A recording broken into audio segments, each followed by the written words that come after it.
Oh.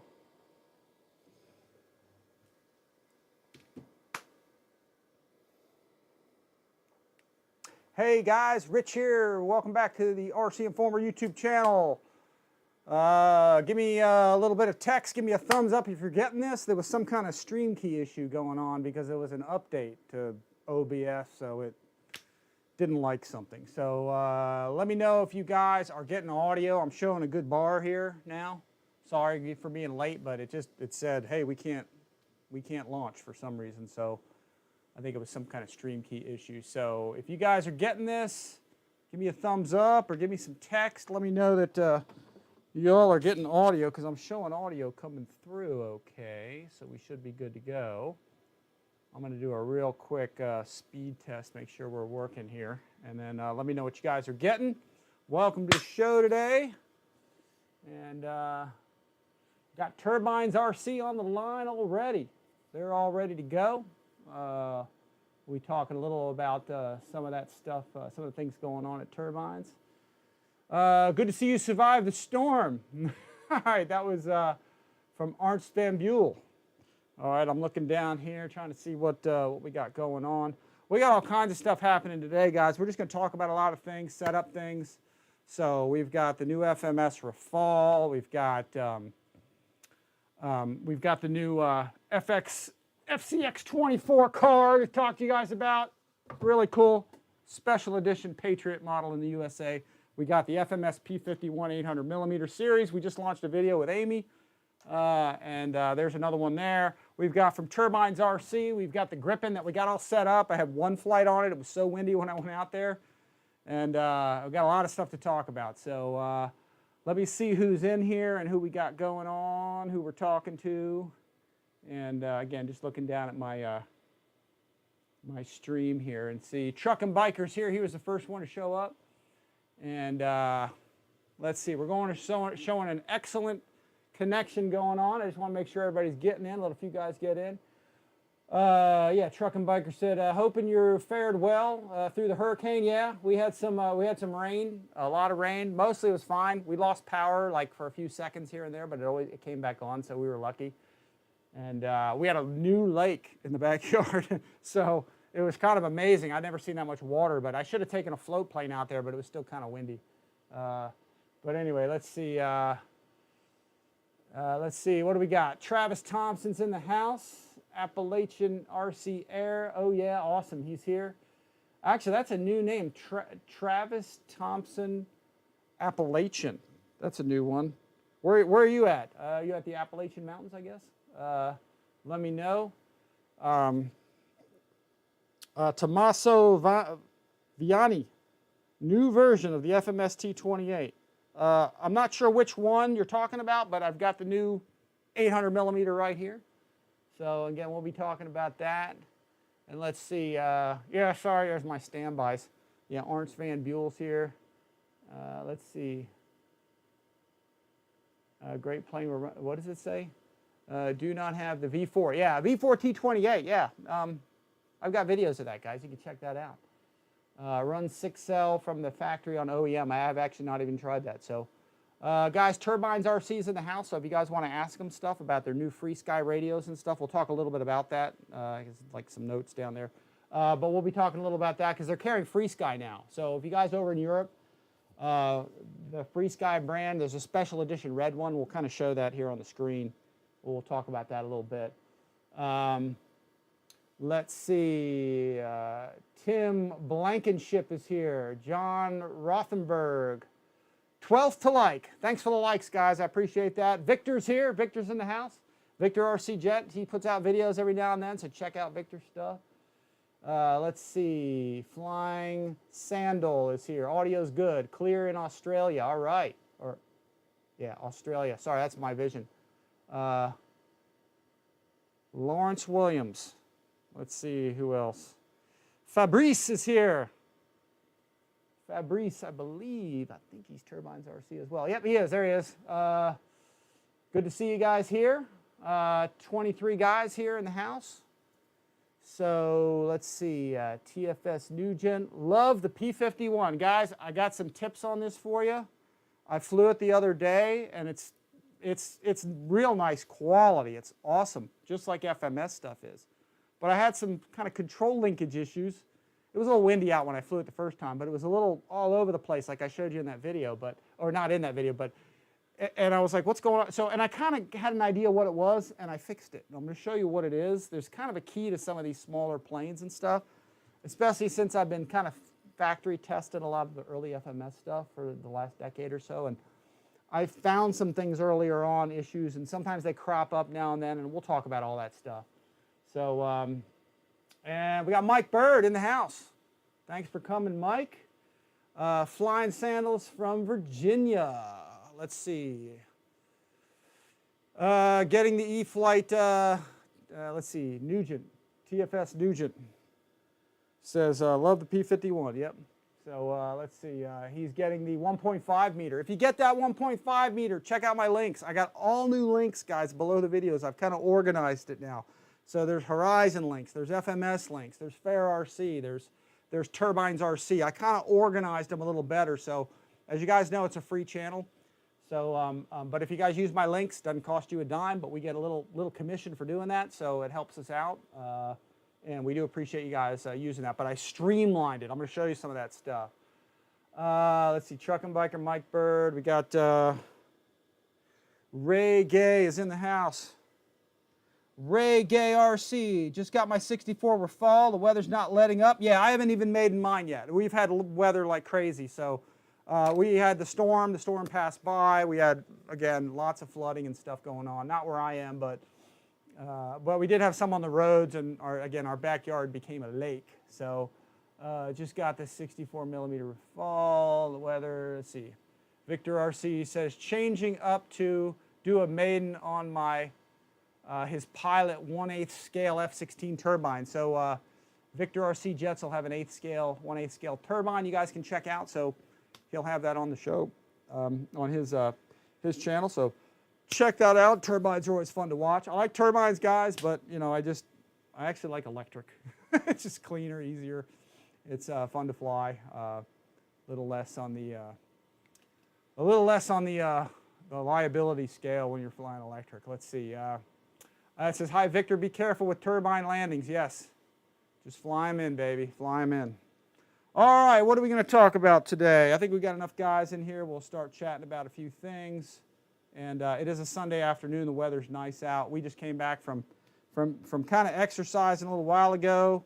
And as you guys know, Amy and I, we were out there flying around, doing a few things. So let me really quick put up, let me make sure what kind of speed we got going on here. We're doing good. We're doing 427 and 819 on the speed test, so we're fine there. Got a good signal, and we'll start all into this. So feel free, guys, just to throw out questions and stuff as you want, or comments or whatever, and I'll try and answer what I can. Again, this is just a general discussion about a lot of different things going on, a lot of things I'm working on, and I just got over having a real bad. I hurt my back many weeks back, and I've been out. So that's kind of why I haven't been putting out videos and stuff, because I was having a hard time moving around, and you know, had a scan on my back and all that, and everything's good, but I just pulled a muscle real bad that put me out. So anyway, Mike Bird, hey, you watched the video of the 64 Rafale high alpha pass is great. Yeah, apparently it does it just like the large one, and I've got all that. I've got the large Rafale. You can see right there on the ceiling. You check that out. I just parked it right up there. I meant to put a couple more up here, but I kind of got busy. But that's my Rafale. I do most of my flying with, guys, that you guys have seen and everything. So, and those are hanging up via, you know,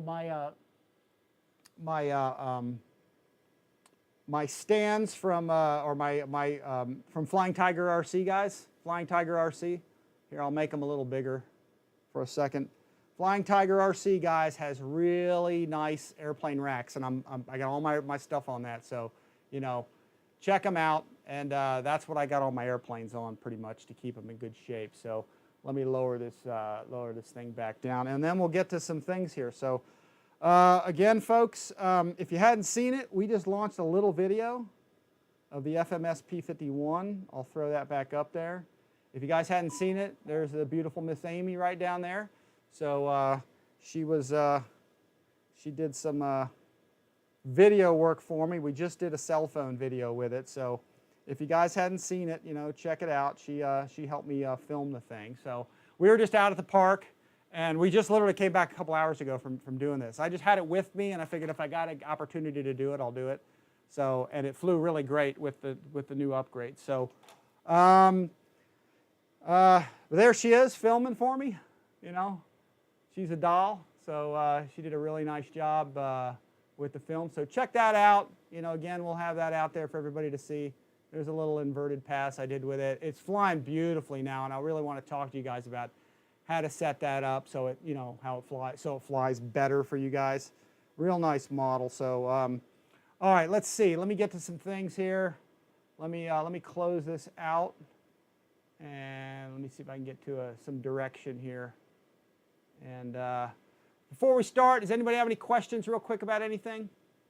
We want to get to something real quick. Let's see, John Perry's here. I'm going to throw my glasses on for a sec. Let's see, John Perry. Hey, Rich, from Columbus, Ohio. Just got the T-45 Goshawk 90mm from Motion. Yeah, that's a nice plane, I hear. I got some buddies that got that. That's pretty cool. Ernst Manufacturing Stands. Let's see, Nar Lockman. I probably said that wrong. Near Lockman. Hey, Rich, do you think I can use 4S3300 on the 64 Rafale? I hadn't flown it yet.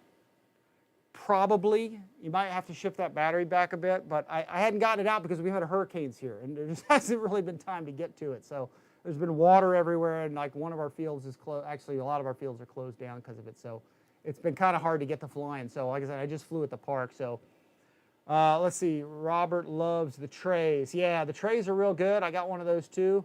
Amy's filming was perfect. Mike Bird, yeah. So there's Petrenic Brothers. There's Robert and Blas there. It looks like Robert's checking in. So, oh yeah, Mike. So let's see. All right. So let's get into some of this stuff. I've got all kinds of notes and things. Let me do a real quick camera check. Make sure my upper one is working good. Give you guys a thumbs up. There we go. My upper table mess here is, I just had to clear this thing off. I had all kinds of stuff going on. So grab my phone here and stick that down here. And so just double checking my cameras and everything's working well. My pan and zoom and tilt is all good. So since I got you all here, before we get into too much and we get in started on something, let me get to a couple things. Let me run through some of my sites here. I just want to go through a few for everybody to see. I'm going to throw the website thing back up here so you guys can see what's happening here. Let me go back to our top view here, and let's see what we got. FMS, guys, FMSHobby.com, they're open, okay? They got lots of stock. The FMS Rafale, the new one is there, as you guys can see. That way. They got the new Apache right here, so you guys can check that out. FMS is putting out some serious cars, okay? And so they're having sales and all sorts of things, and I have discount codes for you guys below too. If you look at all my latest videos, and I'm starting to propagate them out, I've got discount codes for you guys for FMS, and I'll pretty soon have some for FairRC as well. So, you know, be sure to check those discount links below because I got them for you guys, so you guys can get a little off on an airplane. So if you use my link, we get a little commission. If you guys use the code, you guys get a little bit off on the airplane. So FMS is making some killer cars. I'm getting a bunch of them, so I'll start to show those. Eventually here we'll have a crawler course to show everybody, so we'll be doing crawlers and stuff. The kids love driving that stuff. The new Apache is here. People are digging this thing. It's very cool. The car community is crazy, man. They're awesome. They have so many modifications they make to some of these cars, and they really do a killer job on showing these off. So check this out. The Apache, I think, was a real car, if I'm not mistaken. I don't think this was a sort of a you know, a fantasy car or anything. So, but be sure to check this out. And I have discount codes, guys, for you below for airplanes and for cars, okay, from FMS. So be sure to check out the FMS website, okay? I'll throw that main page back up here. And FairRC as well. You guys can get a lot of stuff from FairRC. Again, I got links below for that. So if you guys want to support the channel.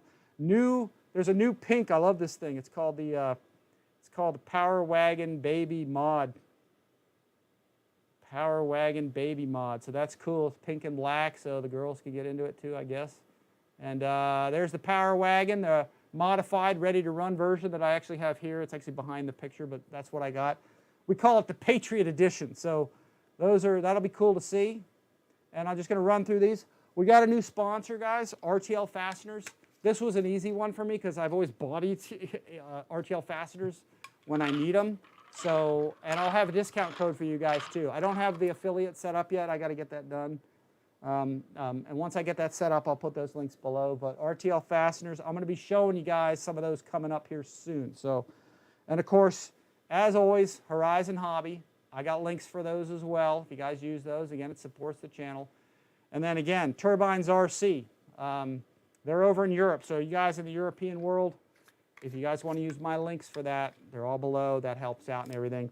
TurbinesRC carries everything. They're really cool guys over there too. So lots of stuff. I mean, FMS. This is their new Free Sky stuff. This is that red edition I was talking about. So they only have a limited edition of these guys. So if you guys want one of these, if you're in Europe, you know, pre-order it because there's only going to be some of these red ones. So they're pretty neat. They all run, I guess, on this new Ethos software, which I'll probably be showing you guys in the future. So we'll be showing you, I hope, a radio, one of them. I've never used one, but I hear they're really cool. So I use Spectrum, as you guys know, for pretty much everything. Spectrum is the bomb.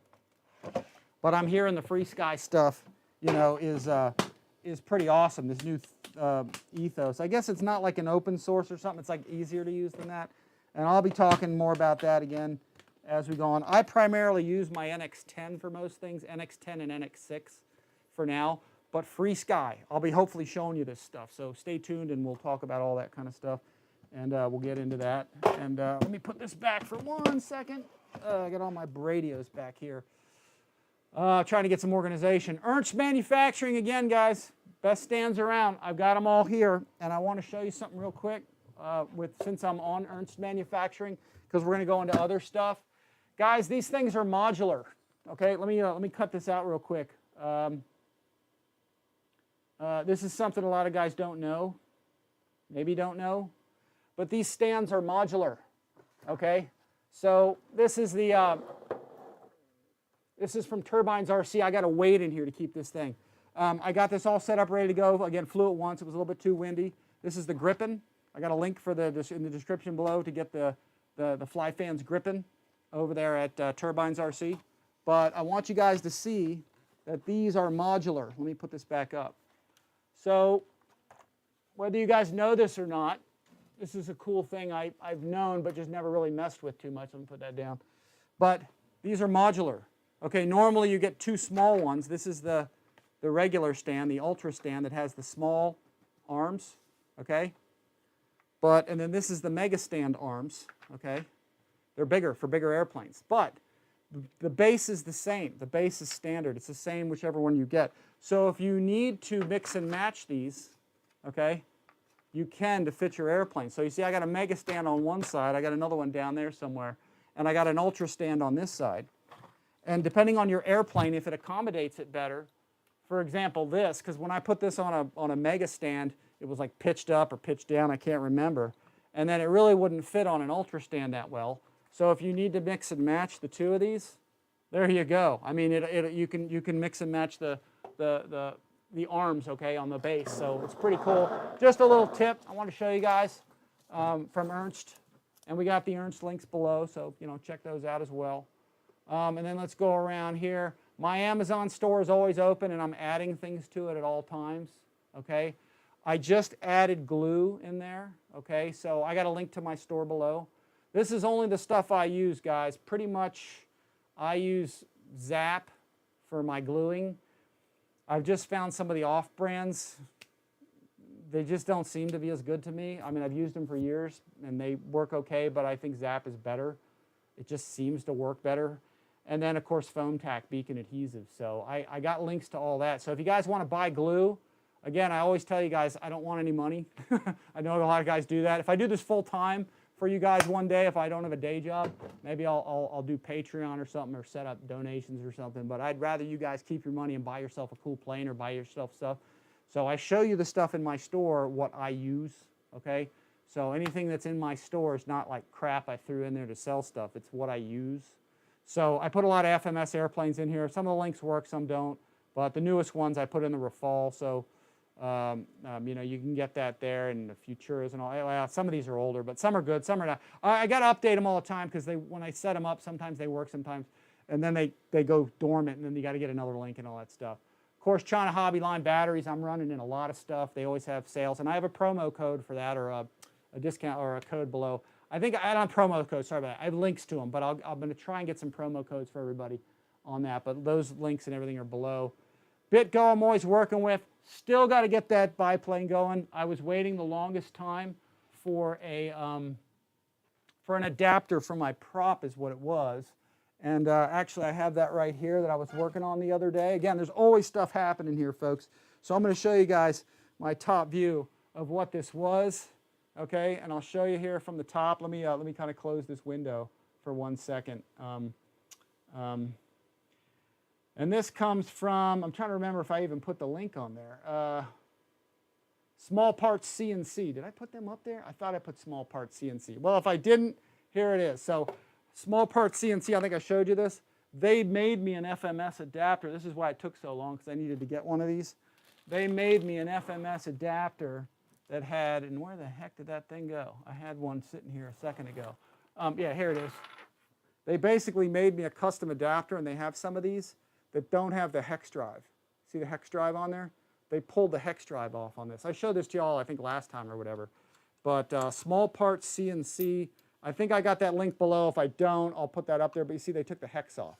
So that's what was taking so long on the biplane from BitGo. It's a really nice, really nice Dancing Wings Albatross. So, and I got the link for those below as well. So that's what I was waiting for. So I finally got the motor mounted, so we're good to go.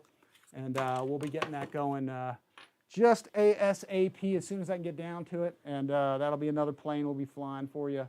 I'm dying to get that out there because it's a beautiful model, really nice woodwork. And it's right over there. So, of course, Horizon Hobby, guys, best out of the box airplanes. Nobody makes a model like Horizon Hobby right out of the box, ready to go. They got their new F-16 out, which I think was here somewhere. I thought that was on the main page. So, but I got Horizon links below for a lot of airplanes, folks. So let's see. Hobby Zone links as well. Buddy RC, the best wood models around, some of the nicest ones. Gooniac afterburners, I got all these below. KMRC, which I got a KMRC burner to show you guys. A new one, because they have version 2. So yeah, let me flip to that real quick. This is 5280 RC, which I'm going to show you a little bit of, too. Let's see, we're going to go to here, KMRC. If we flip to that, you'll see right here, they've got, why is this not, here, let me go to the featured collection. Oh, here we go, that was it. This one right here is the version 2. You can see right there. They came out with a version 2, and I'll try to light that up for you. I got one right here, and I've got the stuff to light it up and everything, so we'll probably light that up for you. But we'll light up a version 2 that I have not lit up yet, okay? This is the V2 that actually shuts off at idle. So if you guys want one of the most cost-effective afterburners, and they really light up nice, that's where you want to be, man, is the universal burner, because it fits pretty much everything. I'm going to be showing you 5280 again. We talked about that a little last time. They got some of the coolest flicker and true fire burners around, blue fire, red fire burners. And of course, we talked about Flying Tiger RC. There's Robert right there on the front page. He's right there. So he hurt his hand, so he uses the tray and everything. So, and I use the racks, the airplane racks store real nice. So let me get rid of that. I don't need that up there. Let me get rid of that. I'm going to close that. I don't need that window up there. And then there we go. Chat window's back up there. So let's see what we got. What do you guys want to get into? What's most nearest, dearest to your heart, guys? What do you want to see first? Give me a couple votes. Tell me what you want to see, because we've got a lot of stuff to talk about here. I talk about the P-51, talk about the RAFALE, one of those, and we'll get into whatever you guys want to discuss, because I have a lot of stuff to show you on these things. I guess we'll get to the RAFALE. That was the first thing I put on the list, so we'll talk about that. Let me put the burners away here, And let me check my list real quick. Lots of stuff at FMS. And let's see, what do we got? P-51. I got a vote from TFS Nugent. All right, let's get the P-51. Super nice plane, folks.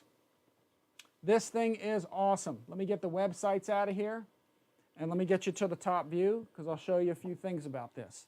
I'm looking at this right on my Zoom screen here, so I got this, this thing, the level of detail on this is super nice.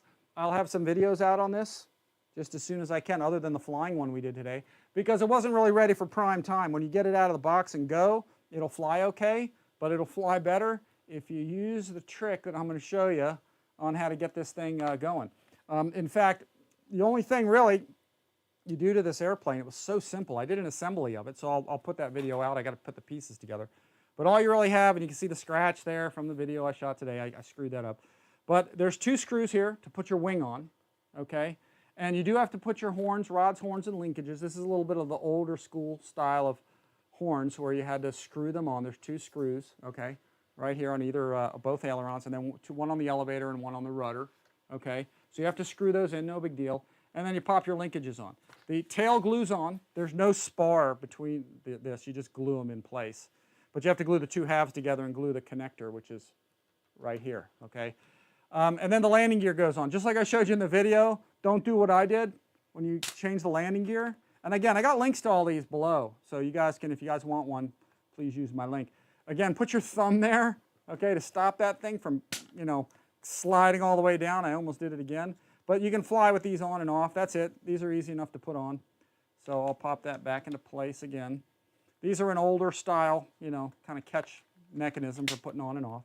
And then your drop tanks on and off. That's it. So they go on and off. That's simple. It's pretty easy stuff. And then your prop is cool. It's really simple. It unscrews. It's a beautiful design. Look at it. I put the stickers on there for the prop too. Very, very cool. See, this just unscrews. What a design. What a nice design. I mean, it really goes on so easy. Very easy assembly. You guys can get this together in no time. Like I said, if anything that's a crap plane, guys, I won't even recommend it, or hell, I won't even show it. So, and at first I didn't like how this flew, but then once I tweaked it, it's not a high wind airplane, of course, because the wind will beat it up a bit. But here's the secret, guys, and let me show you. Actually, let me show you in here first. Here's my setup, okay, inside here. Now, I did take my canopy. I'm going to zoom in here, let you guys kind of get a good zoomed in there. We got optical zooming, that's right. None of that webcam crap. But here's the antenna, okay? I just stick, this is a cosmetic antenna, folks. So, okay, I just leave that, I store that there because I always break antennas off. So if you guys want to use the antenna but have it there for scale appearance or something, but then store it so it doesn't go away, I just kind of stick mine like in the foam someplace. And that's where I've chosen to put it inside this plane. So here's the setup. Very simple setup inside. This does have a reflex down in the bottom. Okay, it's just sitting right there. You can see the reflex down in there. And then I have a very simple, I wish they still made these, AR400 receiver. I bought as many of these as I could before they went all stabilized. But this is an AR4, it's just a simple 4-channel receiver. So that 4-channel receiver is awesome, okay? Because you have a reflex, you don't need a stabilized receiver in this thing. In fact, you don't want a stabilized receiver inside this thing.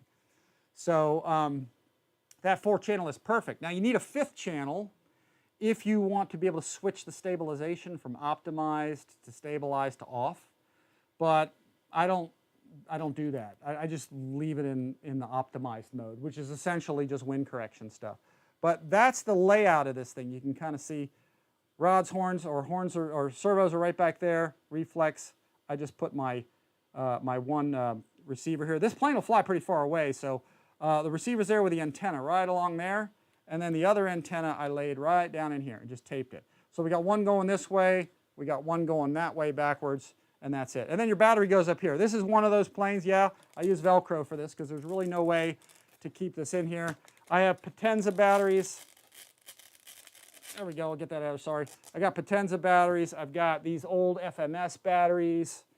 Here's a couple of them here. I'll throw these in here. Let me zoom out a little bit. I'm a little bit too far in. These are 10-year-old FMS batteries. Decade old I was flying these on. So just a 2-cell. So you can even use these little 800s Just, you know, you can use something bigger too if you want, something bigger. This thing needs a little bit of nose weight. It balances right about the center of this cap, okay? But the Velcro, you want to push your battery as far forward as you can to get it in there, and it'll Velcro, and that's really it. So, here was the dilemma, okay? If you guys want to make this thing fly really well, okay, you got to get two things. The CG has to be right, which on that gas cap or a little farther forward. It's got a good wheel rake going forward, so it doesn't really tend to flip over. Even on that grass we flew it onto, these are tiny wheels too. They're maybe 2 inches, I think, at the most. But here's the deal. I had a lot of play in these control surfaces. They were moving up and down like crazy. Ailerons, elevator, and rudder in particular, okay? So I could literally take this aileron. This has been an issue from time to time, mostly in the early days of FMS, where I could take this elevator, and with the linkage connected, it would just bobble up and down. It was just click, click, click, click, up and down. Same thing with the ailerons, lots of play. So when I was flying this thing the other day, I was having a hard time kind of controlling the pitch and the roll of it. It just wasn't precise, especially landing. You just couldn't find it. So notice I don't have any play in it. Here's the problem I ran into. Here's what I had, and this is critical, especially for smaller planes, and I'm going to show it to you right here. I'm going to try and zoom in on this so y'all can see it. Okay? These were the linkages that came with this. And FMS makes probably the nicest airplane in the universe, okay, in my opinion. Okay, but every now and then, and this might be specific to my airplane, every now and then they use a linkage with a bunch of movement in them. See all that? Okay? And the problem is the pin. And this is the secret to this airplane, which I just dropped on the ground. Hang on. Oh, now it's gone. Sorry, guys. Let it get back into focus. There we go. All right, there we go. Sometimes they have a hole, okay, in this horn with that's large, okay, and it has a very narrow pin, okay? And for a larger model, it's not really that big of a deal, although I like mine to be super tight. And this is one of the reasons they went to ball links for most of their planes. But you can see all of that movement back and forth. Check that out. If you got that kind of play in a little airplane, your airplane, okay, is going to be, when you're trying to finely tune it and get it precision in the flare and you're moving your stick just a little bit, it's going to be moving and it's going to have a dead band in there, okay? So what I found I had to do was I had to find, and what I did, and I sort of hate to kind of talk about it this way a little bit, but this is all because I need you guys, I want you guys to get your planes flying well. That's what all this stuff is about, is that what I did was I replaced the linkages with a larger pin. So now when you move this surface, if you move this surface, it doesn't move at all. There's no play in that thing at all. Okay, it doesn't move. And therefore, now I have a nice tight elevator and I can take advantage of the resolution. When I was doing this before, it would just click up and down. Okay, so from time to time, on an assembly line, and this is with any manufacturer that uses a clevis, okay, from time to time, sometimes, as you can see here, that thing's a little bit loose. That clevis, the pin is narrow, and what you basically get going on, what you get going on is you have a lot of play. So you basically have a hole in there, okay, where this thing is, and you've got the pin in there, and it's sitting there doing this, side to side, and it's moving. So you need to do something to either make the hole smaller, which sometimes I'll fill it in with glue and then just re-drill it and put the pin back in and keep it tight. Either way you want to do it, it works. You can do this however you want. You can replace it with a ball link. Sometimes it's a real good idea just to go to a ball link. So here's an FMS ball link, okay? And some of their newer planes, most of the newer planes, they've gone to a ball link type design. And that's because there's really not much play in a ball link. They don't have that anymore. And then the other area where you get a ton of play in a small airplane like this is in the Z-bend. And a lot of people do not think about this, and I'm going to show you this right here. Okay? Your Z-bend, and this is with most controls. Let me take this drop tank off. Okay? Let's see. Let me zoom in here. The Z-bend on the linkage right here. I was having the same problem here. This thing was a little bit loose. okay?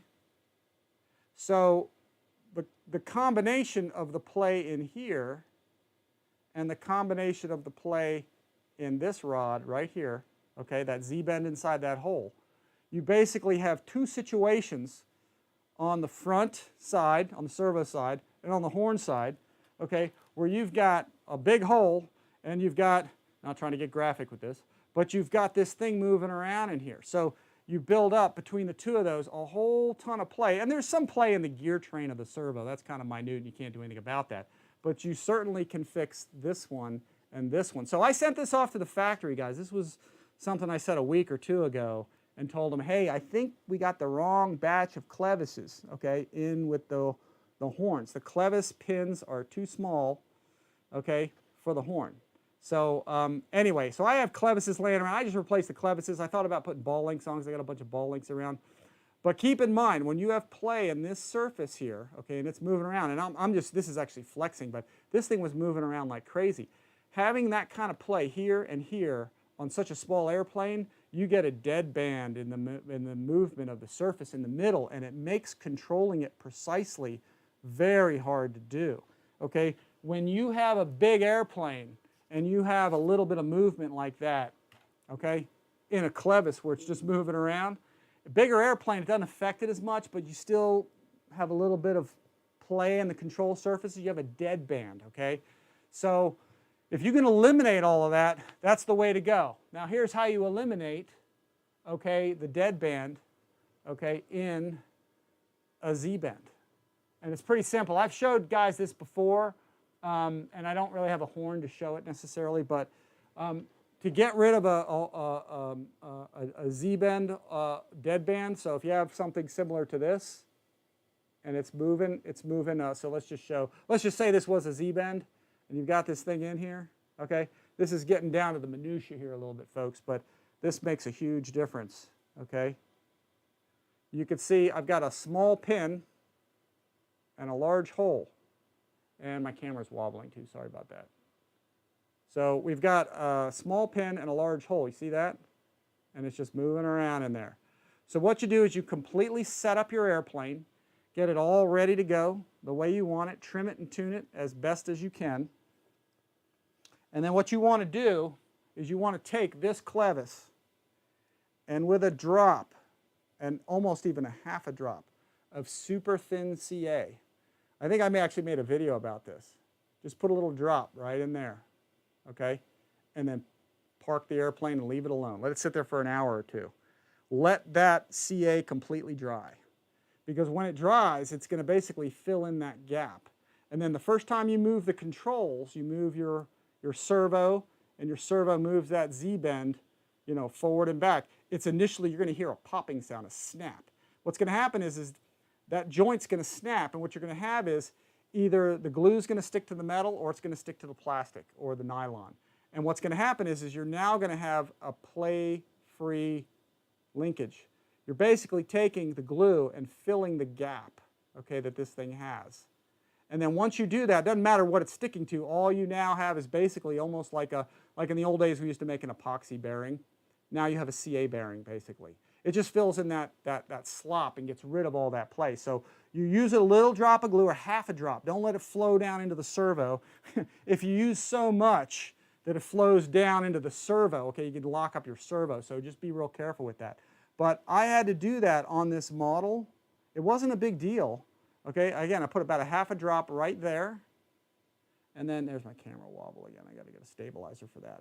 And then change the linkage here. So I tightened up this, and now I got these surfaces that are so tight that the airplane actually flies like a bigger model. It flies like it's very precise, very precision. So, and you got to really do that to the elevators critical and the ailerons. Rudder not so bad, but still you want to do that one too. So again, I ended up replacing some of these linkages. Again, with a pin that fits. That's really about it. And then you can see from the video we shot today, because I didn't want to put out the video from before because the airplane was kind of wobbling around. Now it's rock solid. So again, I sent that off to FMS just to let them know that I ran into that with this airplane. And you know, I kind of do QC stuff with them. So, so this is an excellent airplane. Buy one. It's cool. It's awesome. But just know that because of its size, you really want to get the play out of those linkages. It's a little surgical, but it's not that big of a deal. If you can just, you know, figure something out, change the clevises, or fill in the hole with some glue or something, use a different horn, but get the play out of those two areas, and this thing will fly rock solid, okay? Pretty awesome. I mean, it really is impressive. So I hadn't been looking at I've been giving you guys a little dissertation on that stuff, so I hadn't really been paying attention to the chat. So let's see what we got. Mike Bird, Rafale, we'll go into that next. Let's see. Hey guys, Cyclone, 21 Cyclones here. Let's see, Juan Smokey de la Garza. Span of the P-51, 800 millimeters, guys. And in fact, I'll throw this up here real fast. If you guys want to get one of these, I'm going to throw this up on the chat here. Let me see if I can find, you guys can see the, when I put videos out for this stuff. If you guys go, and I'm going to show you where to find it. I'm going to show you what I did. This is my video here with the beautiful Miss Amy. There she is. I'd rather look at Amy than me. But anyway, if you open up the box here, okay, below the video, click More, you can see I got all the links for this, guys. So here's what I did with my website, and this is where you guys can, or my videos. If you guys look below all the videos, I've got your coupon codes right here, okay, at the very top. And then I have a link to the FMS. So if you want to click on that, for example, click on that little bit.ly link, FMS 1500 millimeter, it'll take you right to the page. So, and if you guys put it in your cart and buy one, that supports my channel and no cost to you. And you guys can use a coupon code on it as well. So all my videos are going to be set up like this. I only did it to the last couple because I just got this thing organized. I've always been disorganized with links because I'm usually not really, and I'm not really, you know, I hate being a sales guy or whatever, but I try to show you guys stuff, how to do things rather than necessarily buying one. But if you guys want to get one through FairRC, I got that link there as well, and that should go right to the page, okay, as well. Again, I'll have a discount code for there here soon, but those are all there. Horizon Hobby as well, I think they have it also. I did that in a page format, so sometimes I'll give you guys a place where you can go and find all the Mustangs. So there's the 1.5 meter, there's their new bind and fly, the new Voodoo, the little one, the UMX. And then when you go down here, you'll see there's the 800 millimeter Mustang. You can just kind of click on that, and it'll give you a preview of the Big Beautiful Doll. Amy loves the Big Beautiful Doll, so it's a little Big Beautiful Doll, but it's really cool. So it's a great airplane. So do not hesitate to get one. It flies fantastic for a little plane. Don't fly in a tremendous amount of wind, but just get those linkages tightened. Make sure your CG is on the middle of that gas cap or forward, and it flies like a champ, just like you guys saw, you know, in that video. So, but I wanted to show you the landscape there of my links. And if you guys pass these around to everybody, you can see I have FMS, Horizon, FairRC, Hobby Zone, Banggood, BitGo, Amazon Store. RTL will have that up there. JP Hobby in the European market is there. HET in the European market as well. Flying Tiger RC, the storage system, Ernst Manufacturing, Buddy RC, and the main TurbinesRC link in France is right there. So any of these you click on, guys, it'll take you right there. So there's TurbinesRC as well, okay, and they show about, there's the tandem ethos system. Again, you can click on all that stuff and it'll take you right to it as you want to. You can pre-order one. Let me see, it should clicking on the link should take us there. There we go. So there's all kinds of, I haven't even had a chance to look. Let me go to the iX20. You know, you can click on all these and go to them. TurbinesRC is a really functional site. It really takes you to all of the you know, the radios and you know, free-wing airplanes, FMS airplanes, you name it, it's all there. And there's that special edition red one, Free Sky, that's really sweet. So, you know, there's all the Free Sky stuff. So anyway, let me back up on that. Let me see, I'll show you here real quick. And then I show you the other things I have on my site, or other things I use, my Zap Glue and my foam tack. NX10, NX6, those are what I fly right now. Spektrum smart chargers. If you guys want a charger that I use, I gave you the whole page right here. So this is all of the, I have a bunch of them, which I have to do a big review of those, sort them out, because I've been using them for a year now, and I can show them to you. And then all the batteries. Spektrum makes great batteries. Roaring Top. China Hobby Line. All these companies. These are the batteries I use, so I showed you what I use. And then all the models from Horizon are all listed there. I listed them all for you. So any of those links you click on, there's FMS Models. Any of those you click on, I kind of organized them: warbirds, jets, trainers, gliders, and I've pretty much flown them all. There's a couple maybe I hadn't, but anyway, I got the link straightened out for you guys. It's in below this video, below the FMS video. So check those out, and I appreciate you guys using the links. That does support us. So I got to promote it a little bit. So you know, but I'm here, guys, to get you guys flying first and foremost. Okay, and I found this plane is awesome. I usually sometimes don't like the smaller planes. I like a bigger, more substantial plane. But if it's little and it flies really well, the Reflex works very well in this. So all you need is a simple 4-channel receiver. And that'll give you the stabilization you need. If you want to be able to switch it, you'll need an additional channel. That's all. That'll let you turn it on, off again, and go to the optimized or stabilized mode of that. So, but awesome model. I'll be doing more. We're probably going to Joe Knoll this week, I think. So, or Knoll in the fall. So we're going to bring this with us, and we'll fly it out there for everybody. So if you guys are Knoll in the fall, stay tuned. We'll have the big, beautiful doll, the little big, beautiful doll there with my scratch on it and everything. So let's see what we got. Yeah, it's 800mm, Mike's saying. Let's see, 215 Cyclone. 215 Cyclone, yeah.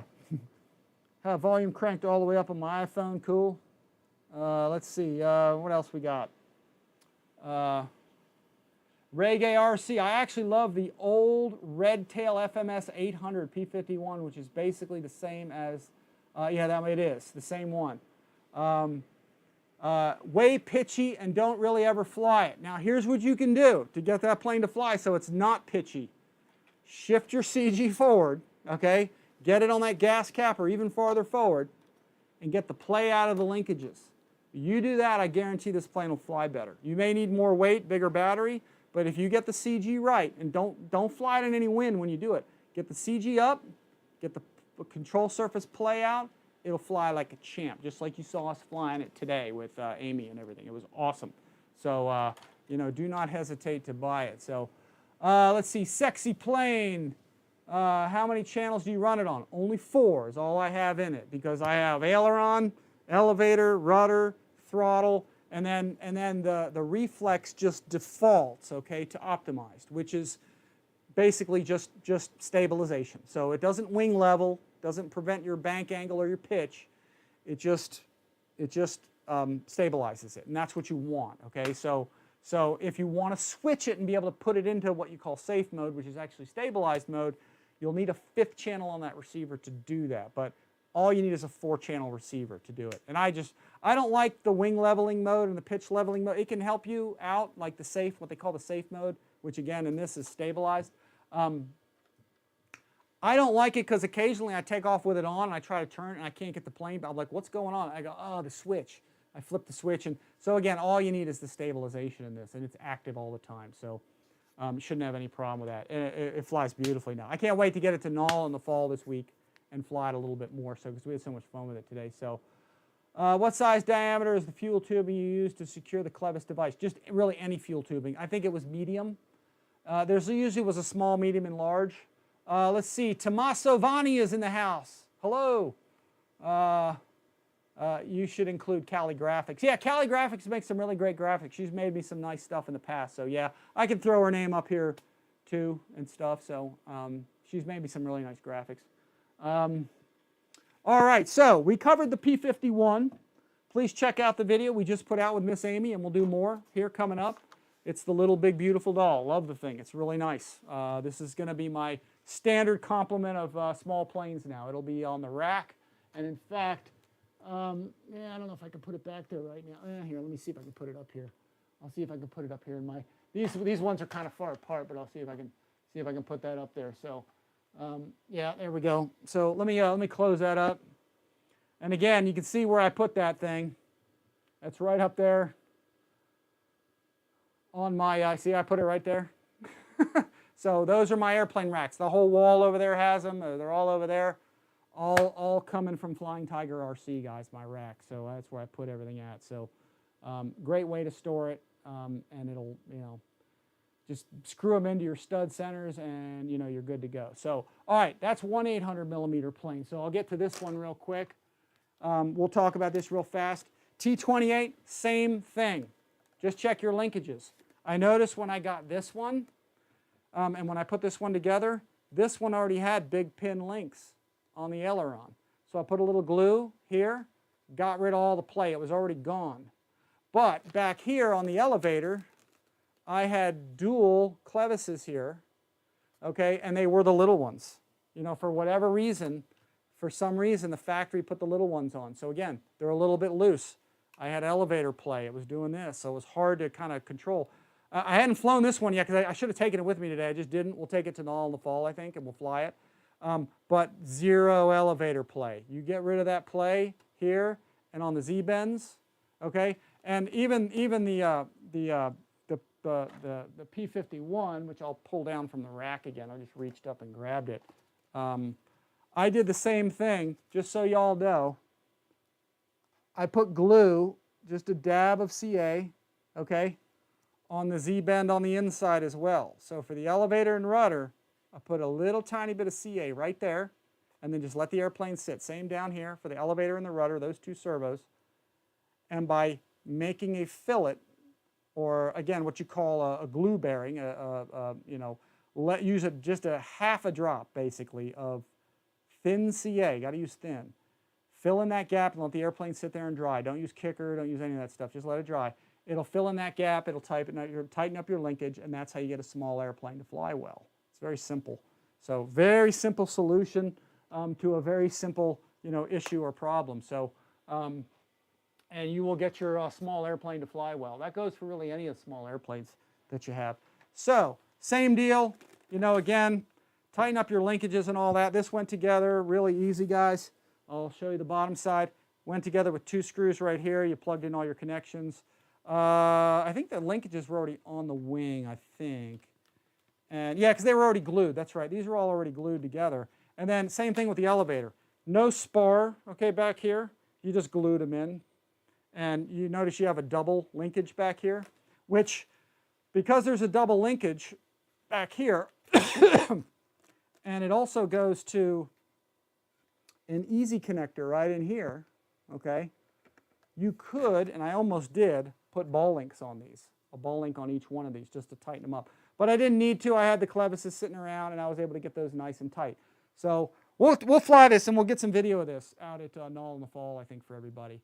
And then the prop was real simple. That just unscrews. You unscrew the hub. It's pretty simple stuff. Just undo this. I'm actually having a hard time getting it off here. And here you go. You pull that off. And then this is a 2-piece hub. The hub actually, there's a top and a bottom. I don't want to undo it because it's kind of hard to get back on. But those two, it's got a half. It divides as a front and a back half to this thing.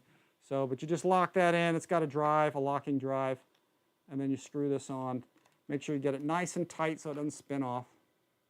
And then last thing really show you is the layout of the inside of this thing. Very, very simple. You've got your reflex right here. And you've got your speed controller. And again, another 4-channel receiver right down in there. There it is. So AR400, again, I wish they made these non-stabilized receivers.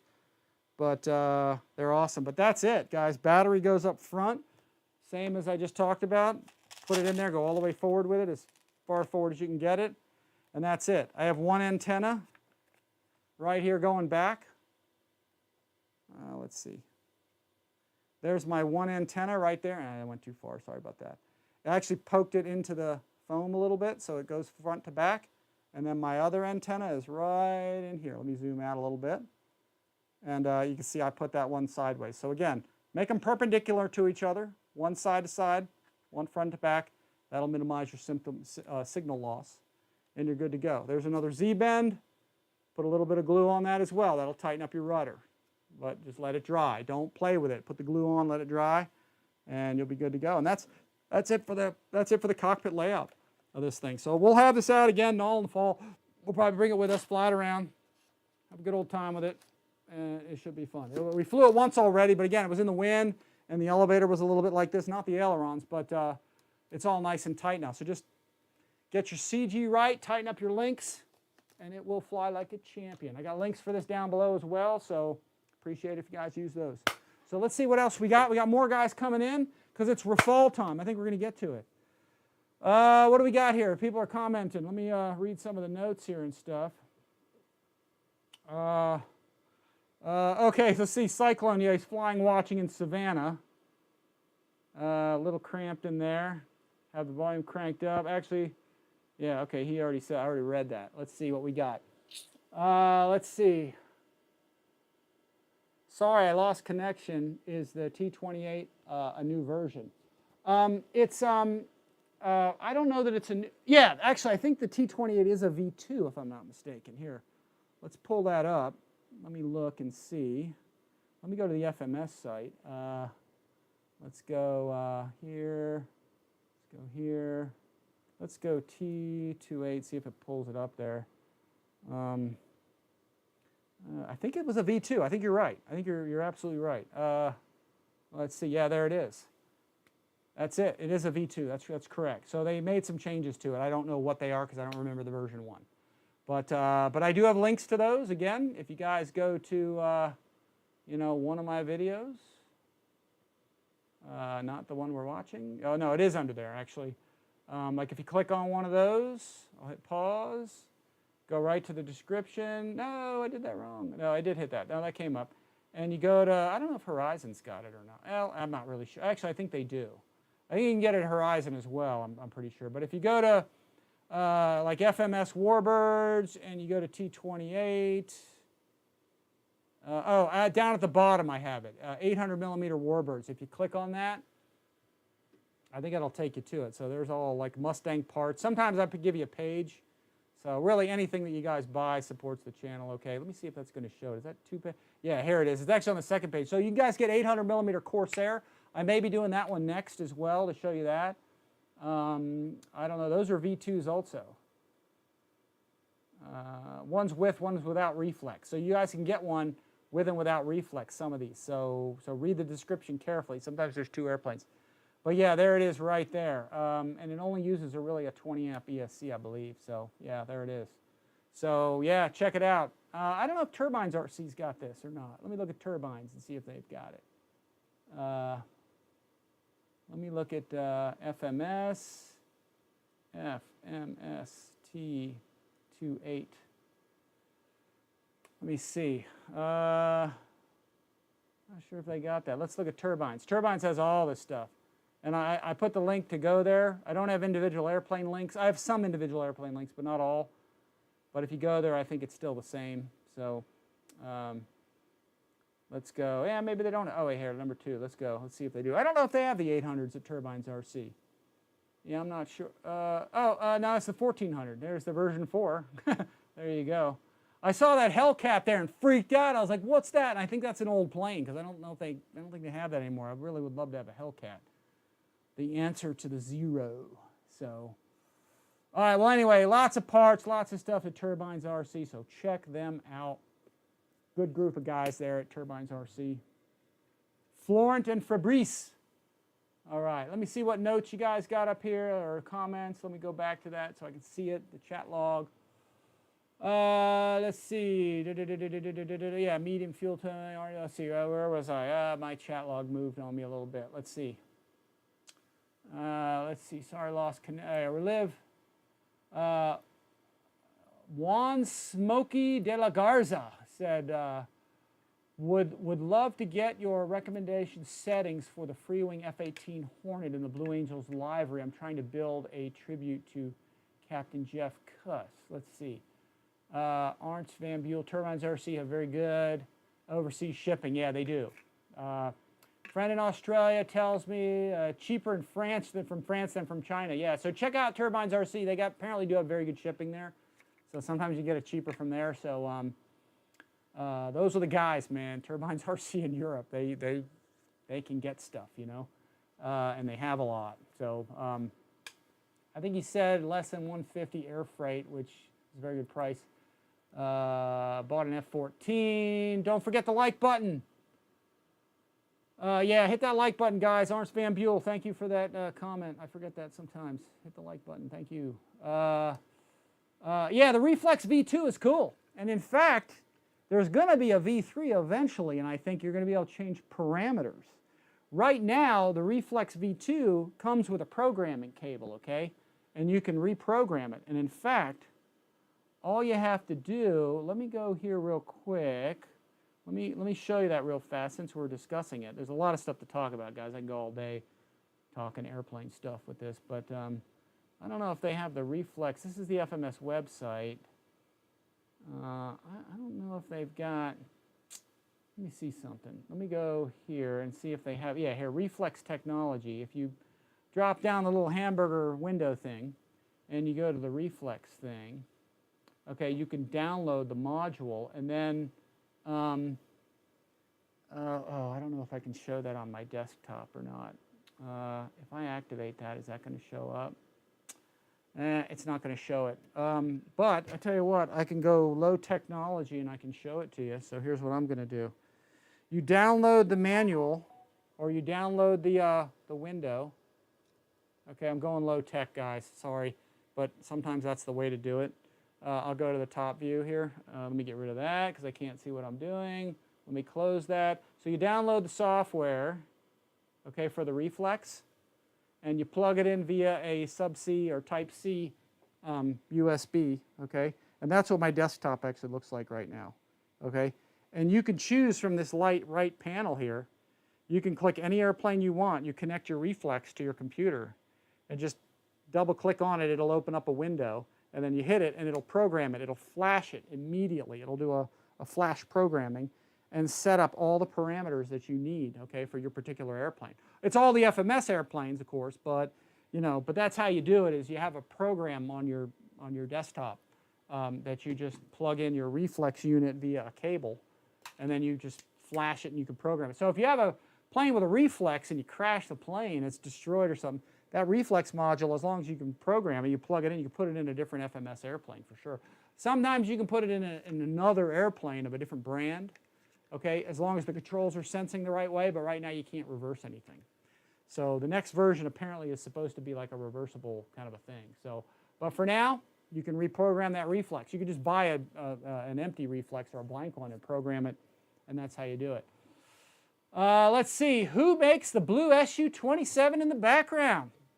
Funny you should ask that question, because that right there is the FMS SU-27 that I did a video of a little while back. And if you guys want to, I'll zoom in on it for you there. That is twin 70mm. I'll be getting it out for everybody to see and fly. We did a video on it a while back. And in fact, let me type in SU, here, FMS, SU, no, hang on. I'll show that to you. I'm typing it in here. RCINFORMER. Okay, rather than me searching for it, okay, I'll throw that right up here.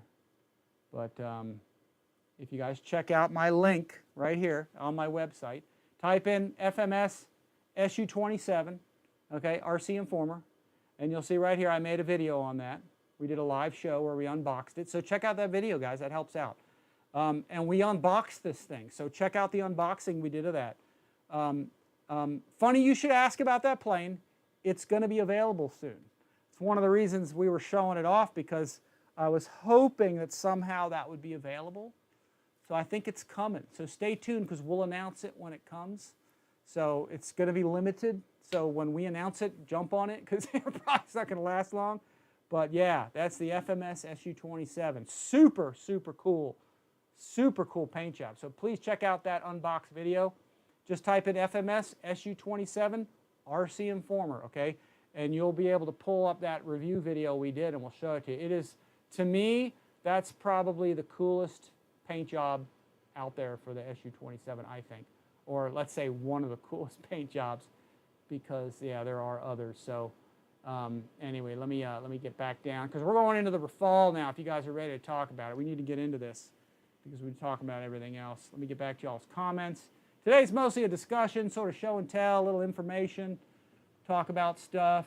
Ian Bowen is here. Thanks for coming, man. Appreciate that. Just tuning in. Loving the 800mm planes for park flying. Yeah, as long as they don't throw you out of the park. Some places here they throw you out. We got away with it today somehow, though. But again, very important, guys.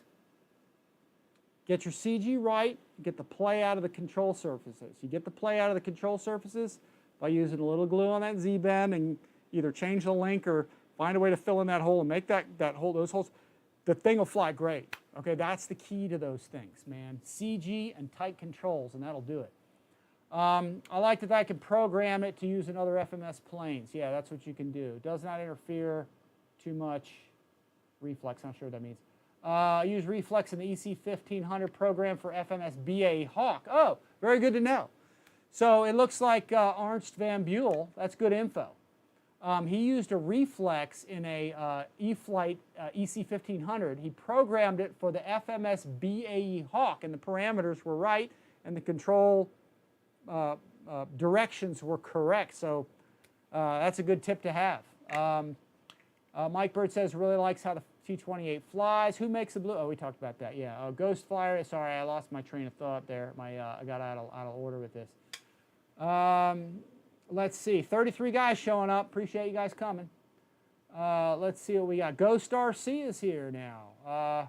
Chinese make one. That's a China-only version, but you guys are going to be getting them here soon. So, or an opportunity, let's say. Like I said, when you see it, get it. We'll show it as soon as it's up, guys. We'll give you the details on that as soon as it's available. Let's see.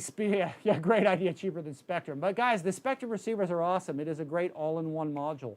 You got to remember, the Reflex is cheap, but you'll have to have a receiver with it. So when you buy a Spectrum receiver, it's all in one. Yeah, it's maybe a little more expensive, but it's one package. You don't need all that hardware. So there's advantages, disadvantages to both. So I like the FMS planes because they come with one, and you only have to just put a regular old inexpensive receiver in it, which is nice. So let's see. Smokey's saying, I'm new to the hobby and just wanted to compliment you on your educational and informative presentation of videos. I've learned a lot in a short time. Hey, thanks for coming by. That's what RCINFORMER is all about. Showing you guys how to get stuff going. It's showing you what I do that works, you know, that kind of thing. Let's see. Hey, Rich, I removed my Reflex. This is all CRC Playground module out of every FMS model I have. Even took it out of the planes like the 80mm RAFALE and Flash. They didn't really. I really don't like it, and it gets in the way of my flying. And that's fine, guys. Pull it out. If you don't want it, pull it out of there. I find it works okay. But if you don't like it, don't use it. I mean, everything I fly mostly, it used to be, it still is non-stabilized. It's just that everything nowadays is coming with a stabilizer. And it didn't make sense to me to yank it out. You know, the only thing that gets in the way of my flying with Reflex or with the Horizon's AS3X or whatever is safe mode. Safe mode gets in the way of my flying. There's a very couple instances where you could lose perception with the airplane. It's diving or whatever, and you could put it in safe mode. Boom, the plane's going to level itself, and then you're going to get control. Hopefully, get it back. But other than that, you know, when I'm trying to land in either safe mode or stabilized mode on the Reflex, it's taken too much control for me. I find it almost gets like it's trying to do something you don't want it to do, and I'd rather just shut the thing off. You know, Chris Rock said it best: turn that S off. You know what I mean? So, yeah, I don't really like some. In fact, I like flying planes a lot of times without any stabilization in it at all. One of the things I like about the Reflex is that you can hook it up to a 3-position switch. 3-position? Yeah, there we go. And you can put it in the middle position or whatever position you want. You can adjust it. Middle position is off. Okay, so you can kill it. That's why I like it. If you have enough channels, just hook it up to another channel. Okay, and you can shut it off when you don't want it off. So Reflex is real easy. But you need a mechanical channel to do that with. You need an extra mechanical channel to do that with.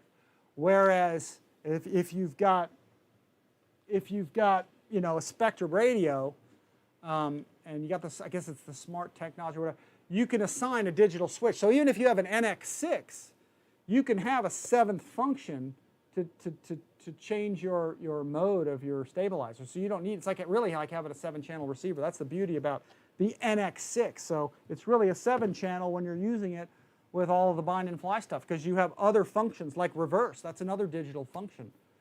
You don't really need a separate channel. You just need a switch for it, which you can do, I think. So anyway, so let's talk RAFALE, baby. Let's get into this. This is a really nice model. I hadn't flown it yet just because we've had hurricanes here, you know, so it hadn't been a doable thing yet, but there it is, man. We did a full unboxing of this thing and an assembly. It was really simple to put together. Sorry, I pushed the wrong button. That happens sometimes. But this is a beauty, guys. This thing's awesome. First time I'll fly it, I won't even put, you guys know me, first time I fly something, no ordnance, take the ordnance off of it. You don't need the extra drag. I mean, I'll put the wingtip missiles on because those are part of the wingtip missiles are part of the, or the rail is part of the missile. It's all like one piece, so you can't remove it unless you cut it off. So I'll leave those on, but always first flights, guys, I would always keep the ordnance off the plane for your first flight because you just don't need the extra drag. The extra drag means you need more throttle. The extra throttle means you have less flight time. So, but it's also harder to slow down. You know, if you don't have all that drag on there, you have to slow down. But RAFALEs, you get into alpha to brake. They don't have any flap. Well, ours don't have any flaps on them, so you know, they're harder to slow down when they're clean. But RAFALEs are not hard to slow down because you use that delta wing in high alpha turns and things. You can do a 180 and you're down to a landing speed. That's the beauty about the RAFALE. So I got lots of videos of that, so check that out. Of the big one, but we'll be getting this one out. We'll probably take this out to Null in the fall as well, because we're going to be traveling light with fewer airplanes. But this thing's awesome. I mean, I think they did a really great job on this. It's really, I think, for most people, going to be more of a hand launch plane. I have seen some guys put hand launch holes in it, which does work. You can do that. I'm going to put a single launch rail right here, and I actually sent this to FMS already and said, hey, could you guys incorporate a single launch mount grab rail right in the middle to launch the plane from? They've made other airplanes that have that feature on the bottom. And this is a plane that I think most guys are not going to want to fly it around too much with fixed landing gear on it. You're probably going to want to hand launch this thing, have it clean, and belly land it. The RAFALE is the ideal belly land jet. You got to take all the ordnance off to do it right, but it's so smooth. I mean, if you guys watched my my latest RAFALE video, let me show you that. Oh no, I'm going to do a little search for that. So I'll pull that up and I'll show you the latest one I think that we did. Where is that one? Oh, here it is right here. If you guys want to see that one, check that one out. I'm going to go ahead and throw that up on the screen so y'all can see that. But I'll tap on that one, you can see. And you can see the high alpha this plane, these RAFALEs do is awesome. It's almost like it's a thrust vectoring jet, but it's not. But it'll hold that high alpha, as you can see. That thing gets right down on the deck with good control. I don't have any funky programming in it other than just, you know, the Reflex is helping out a little bit there. But right there, I actually dumped it, and I'm actually going to show you guys that, because it's that's the beauty about any RAFALE, is that you can, here it is right here. No, it was before that. Yeah, see, I belly landed it accidentally. So here, you can watch right here. I think here's where I got into that alpha, and I got really slow at the end, okay? And this is why the RAFALE, any RAFALE really, without missiles on it, is just an awesome grass field jet. Because if you put it down on the grass, or even geotextile, you're not really going to harm the underside of it. See, I got really slow here, and it departed controlled flight on me, and I powered up, but I couldn't recover, but it just slides right in. And then I ran out there, you know, and this plane will be the same. It'll fly the same way.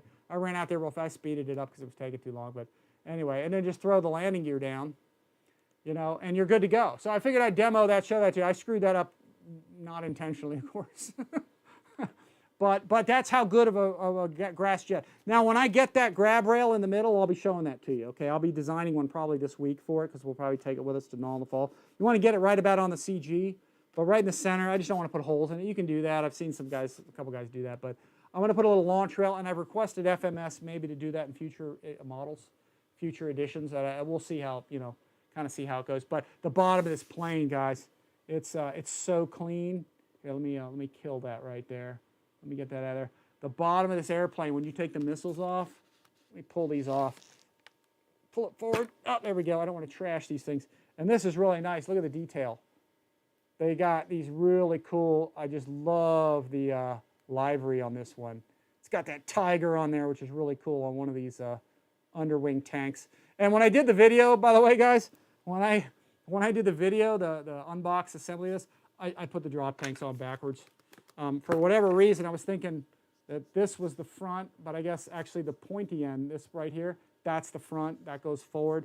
And then this one's got a beetle, which is really cool. Here, check that out.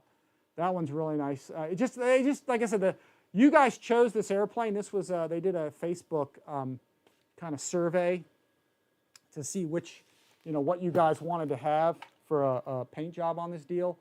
And the 64mm jets sell very well. So they made, they just went ahead and request or put in a survey to see what you guys wanted, and you guys chose this paint job, which is cool. I think the coolest thing is the faceted tiger. Here, let me zoom in on that so y'all can see that.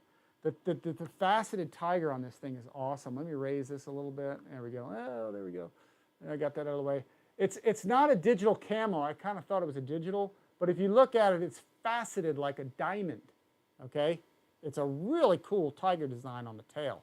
And FMS has rivets and all sorts of stuff. So like I showed you in that video, if you guys check that out, the detail on this thing is awesome. I mean, you can get really close in on this, and you can see that FMS goes to great lengths to put a lot of panel lines in this thing.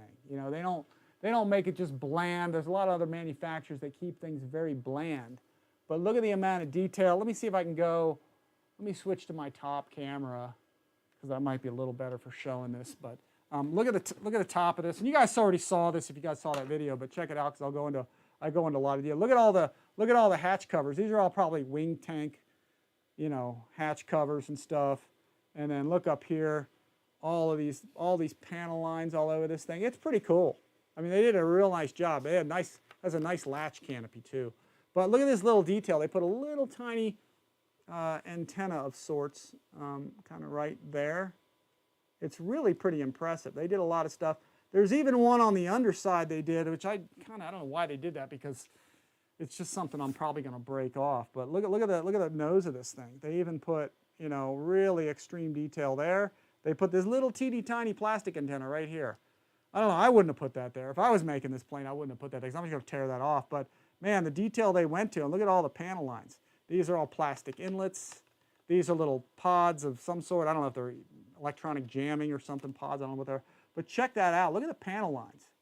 Look at that sawtooth design, all that stuff. So they really go crazy on this stuff at FMS. The FMS F7F Tiger Cat is one of the coolest, one of the most kind of detailed models, that you'll find out there. So other features they did on this thing, which is kind of neat, is they got, just like the large Rafale, I can go down a little bit, just like the large Rafale, they've got this, maybe I can zoom in here.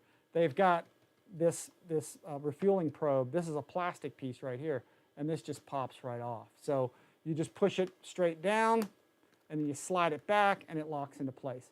And they also got no magnets there. Maybe rare earth magnets are getting kind of expensive, but who knows? But they come up with a way to put a plastic fitting in there, which is cool. That baby just snaps right on. So, I mean, heck, that's great. That's way better than, almost way better than magnet. They'll probably use that. I'm willing to bet that they'll use that on probably future planes and stuff. The canards just glue, just like I showed in that video. The vertical stabilizer glues in place. So that's really it. The wings screw on, 2 screws. And that's it, folks. This is cool. I'm going to try to throw an afterburner in here. You can't use a center burner, but you can put burner lights in there for sure. Probably run some around the outside. But I'll probably put some burner lights in this. And we'll talk about, like I said, the hand launch rail once I get to flying it a little bit. We'll try to film it, me and Steve, at Knoll in the fall if we're going. I think we're going. So, and we'll show that off. So, and that's it. The only speculation I have on this is I may want to change some of the throws. You have to take this plastic cover off to change the. I'll talk about that later, because I'm flying it stock first. Pretty much everything I fly stock. So now here's something I did not show.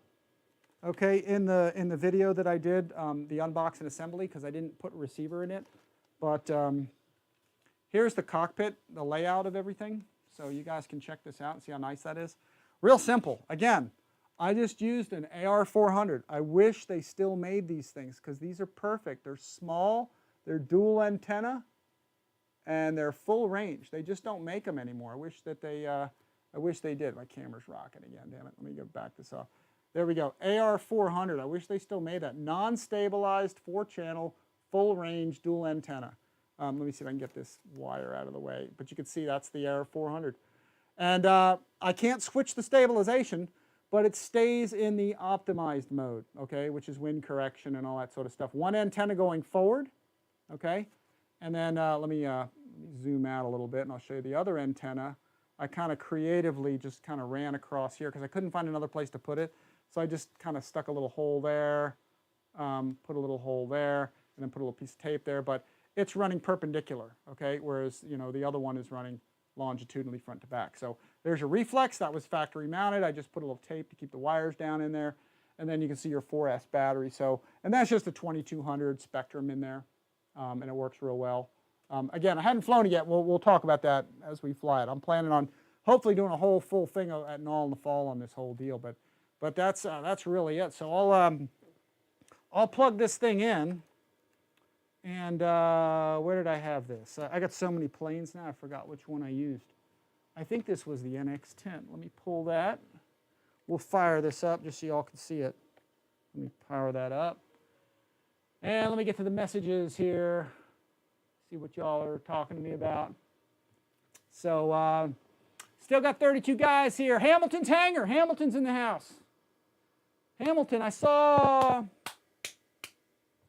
you just got something, you're going up tomorrow. You got this thing, I guess? Is that what you're talking about, Shay? Sorry, I missed your messages. I was talking too much. Yeah, the finest airplane. Had the F7F and BA Hawk on the last. It was a blast, yeah. There's nothing finer than an FMS F7F, baby. Here, let's plug this in. It looks like I put a jumper on there, or an adapter, I should say. Jumper, let's plug that baby in. Let it go. Oh, nope, can't do that. I got to select the correct model first. Let's do that. So let's go over to here, system setup, yes. Let's go back to aircraft selection. Let's go right there, RAFALE 64, model 104. No, I don't have a problem. Oh, I can stop drinking whenever I want. Oh, let's see. All right, we'll let that boot up. There we go. Let it go through its checks. Now, here's the thing, guys. Here's the other thing I don't totally know. Let me look through some of these things first real quick. 3D print something to fit between the gear tabs. Yeah, that's a good idea. In fact, I don't have a 3D print. I need to get one. Definitely not using landing gear on mine. Yeah, Mike, I'm going to fly mine the first time on the gear just to try it out. And then we'll put some ordnance flat around because I'm going to do a sort of a review of it and talk about it a little bit. And then I'll start modifying it for probably hand launch because the gear, who wants it, you know. Jets flying around with landing gear down, just like P-51s. It's like, they look weird, you know. So let's see, Micro, do they, no, China only play, let's see, all right, let's see. When I eventually get it, he said, don't waste time flying Delta dirty. Yeah, that's right. Let's see, Mike Bird says he's in England and has ordered himself the Viper 90. Yeah, Viper 90 sweet, guys. Let's see. Somebody asked me a question the other day, the Viper 90 versus the Futura 80.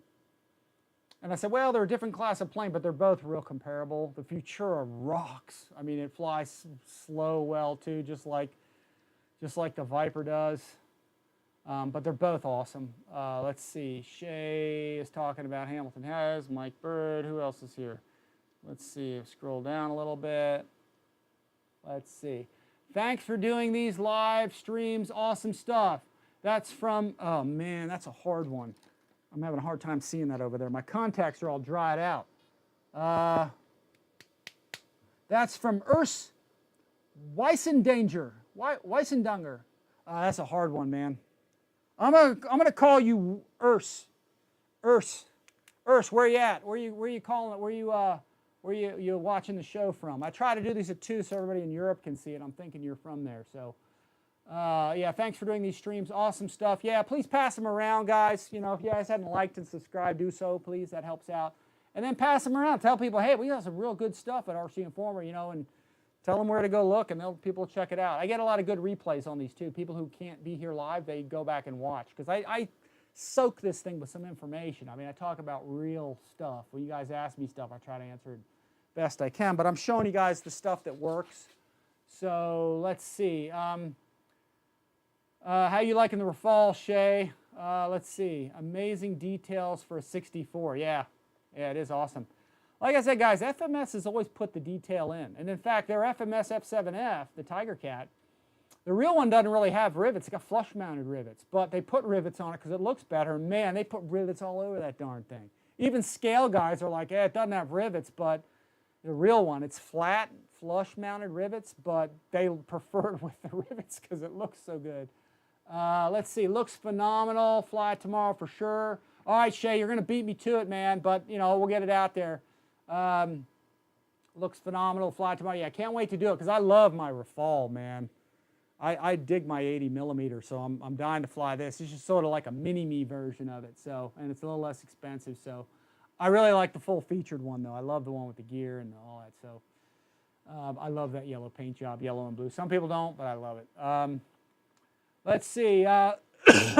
Waiting on mine, Shay. Can't wait to hear amazing. Yeah, let's see. Let's see. Tiger Cat is the best plane ever. You got that right. I'm with Urs. Sometimes when I go to scroll this, it just flips in it. I lose my space in it because it just kind of clicks to the next level. It ratchets. So Ernst Van Buell says Tiger Cat is the best plane ever. Have the silver one and blue one. Glad FMS is not put crow brakes on the small RAFALE. Yeah, you don't need to. There's just 2 surfaces back there. And I gotta agree, guys. I'll say it before. I said it before, and I'll say it again. If I could have only one airplane, if I had to get rid of every single one of them and keep only one, okay, I would keep the FMS F7F. That to me is the finest plane for doing anything you want. I mean, it's just fun, easy. It flies anywhere. It's got great gear. It's big. It's powerful. It's not the fastest plane in the world, but it's very forgiving and it's awesome. It's just a great presence in the air. I love sporting around. Remember, it's a fighter plane. It's a twin-engine fighter. And again, it was originally given the name Tomcat. That was supposed to be the original Tomcat, but the War Department rejected the name because it was kind of a suggestive name at the time, so it wasn't. So they took the second name, which was Tiger Cat, and they used that. And then later, the F-14, of course, got that name. But it was thought that Tiger Cat would dominate pretty much anything, defeat anything it went up against at the time, which is why it was given that name Tomcat. So, all right. Yeah, I've got the silver and the blue one as well. I think I have 4 Tiger Cats from FMS. I just love them. And I'm making mods to some of them, too. So we'll be showing you some cool things with that. Could never have too many Tiger Cats. So Ernst Van Buell said you need to get a switch, switch to Free Sky Ethos Tandem, and you won't regret it. Yeah, that's what I'm hearing, and I think I'm going to have one to show you. I will have one hopefully to show you. Again, guys, from TurbinesRC. So if you guys are, looking at, if you're overseas, got TurbinesRC, man. Look at you said tandem, huh? That's like a tray style. Yeah, that's like kind of European style, definitely for sure. But the Free Sky radios, guys are saying are awesome. The new Ethos system. So, and there's a lot of them. The tandem. Let's see. Let me go to that again. Again, I clicked on this again. I'm trying to show these over and over again, guys, because TurbinesRC is a great outfit. And that's limited edition red. If you want that red one, I keep the. They told me, hey, if guys want the red one, get it because it's gonna sell out quick. So pre-order it if you want it because it's gonna be gone before. Oh shoot, I didn't even have it on there. I'm sorry, guys. I'm sitting here thinking, hey, these guys are seeing what I'm seeing. So sorry about that. But yeah, that red one. If you guys are into it, TurbinesRC, check it out. Sorry, I didn't have it up there. But yeah, check that thing out. So let's see. All right, let me get back to the chat real quick, and let me see who's talking to me here. And let's go here. And what do we got? The new AR410 is full range and antennaless.